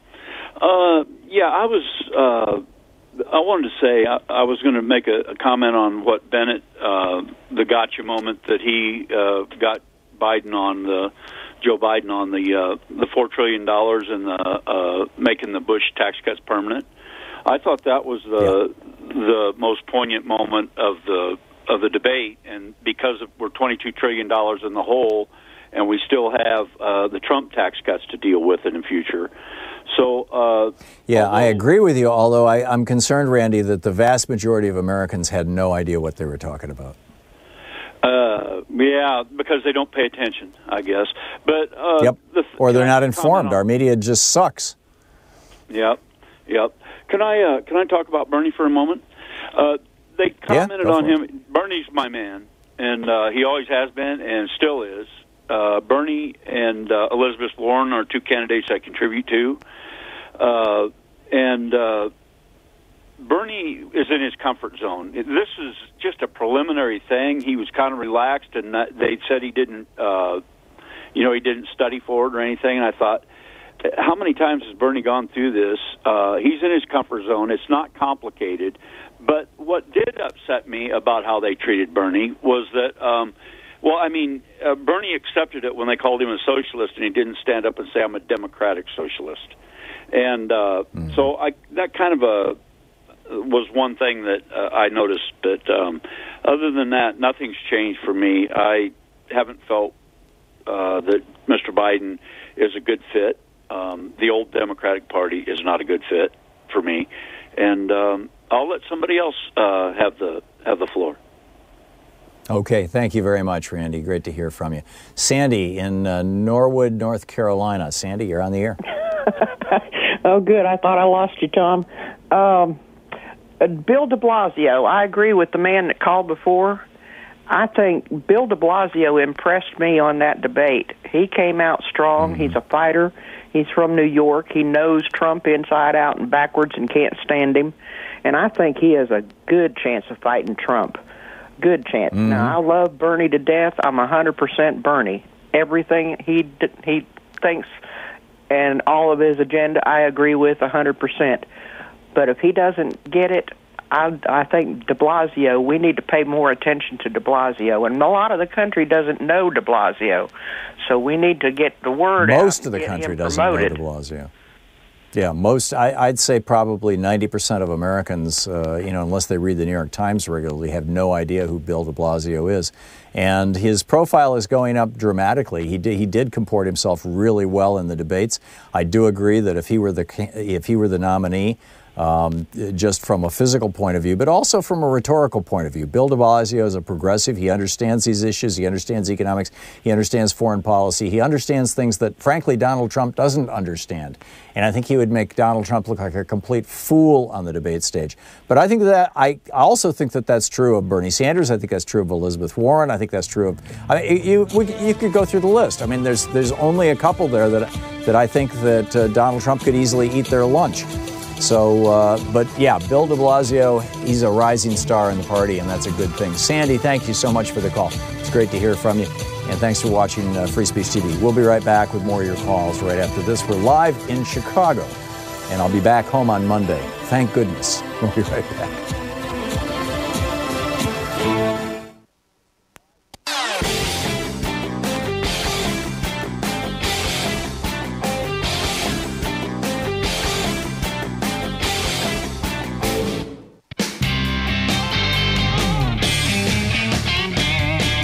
Welcome back. Thom Hartmann here with you, and Fred in Los Angeles. Hey, Fred, what's up?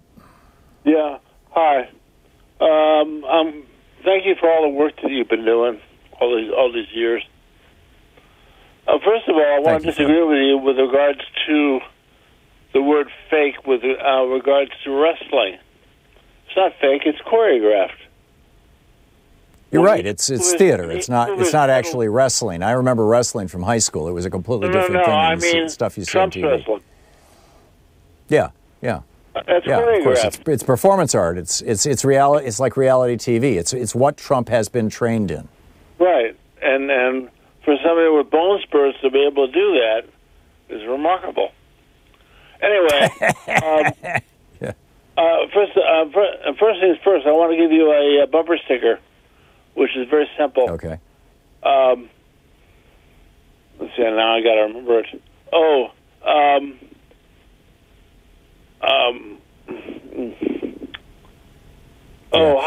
Fred, I'm going to ask you to call back another time when you write it down before you call in. Kevin in Santa Fe, because we're running out of time. We have just a couple minutes left. Kevin in Santa Fe, New Mexico. Hey, Kevin, what's up? Thanks for taking my call, Tom, and I wanted to bring up the subject of ranked choice voting or instant runoff voting and see if maybe we could get a movement going to apply it to the primaries. The effect it had on our mayoral election here in Santa Fe was just amazing when a candidate switches to the issues instead of the ad hominem attacks and saying, well, I'm the same as this candidate on this issue, and I'd like you to vote for me, and if you won't vote for me as your second choice. And it is a little complicated and hard for people to understand, but it makes things much better in the primary and the election. Yeah, I agree. I agree, absolutely, and I think we should have ranked choice voting all across the country. I'm with you, Kevin. Thank you for pointing that out. Joe in Cupertino. Hey, Joe, what's up?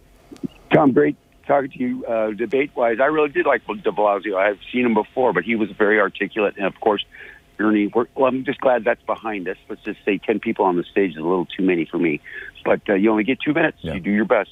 I had an opportunity to watch Eliza Cummings. I think that's the House Oversight Committee on this Hatch Act violation with Kellyanne Conway. Mm-hmm. It was very disturbing to see how the Republicans were trying to defend this. But this Hatch Act violation is a very important thing to understand because I think of local elections, like county elections, where a person in uniform would, let's say, go to represent, to speak for, let's say, a county board supervisor or a city council member. Right. And anybody that's ever worked in a government agency knows that you can't do that in uniform. You can't do it while on duty. And so this is an egregious attack on our form of government. When she sits in the White House or on White House property and discusses the election like she somehow has control, she needs to be removed from her position, and she should be, as I've heard other politicians state, on the campaign side, but not on the policy side in the White House. What do you think?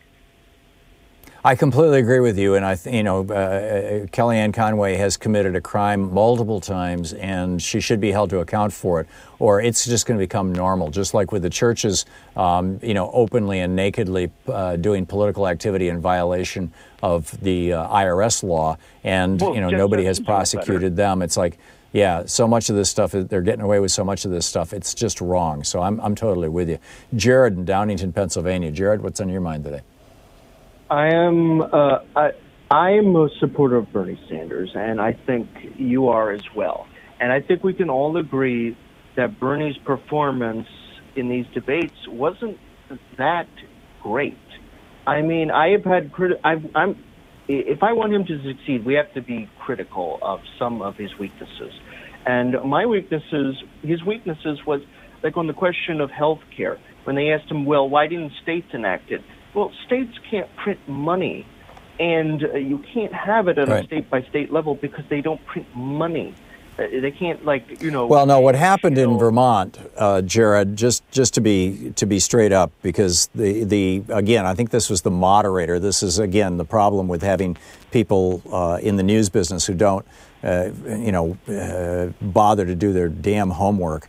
Vermont, the governor, Peter Shumlin, ran for governor of Vermont. He was the former Speaker of the Senate or head of the Senate on a platform of we're going to do single payer in Vermont. He won on that. The Democrats took both the House and the Senate. They passed single payer legislation in Vermont. And then when it came time to implement it, what they discovered was because there are only 600,000 people in Vermont and because so many of them are living in poverty and are so sick that they didn't have a large enough base of people to do a healthcare system. You really need a couple million people. I mean, that's the case. That's why your insurance companies are so large.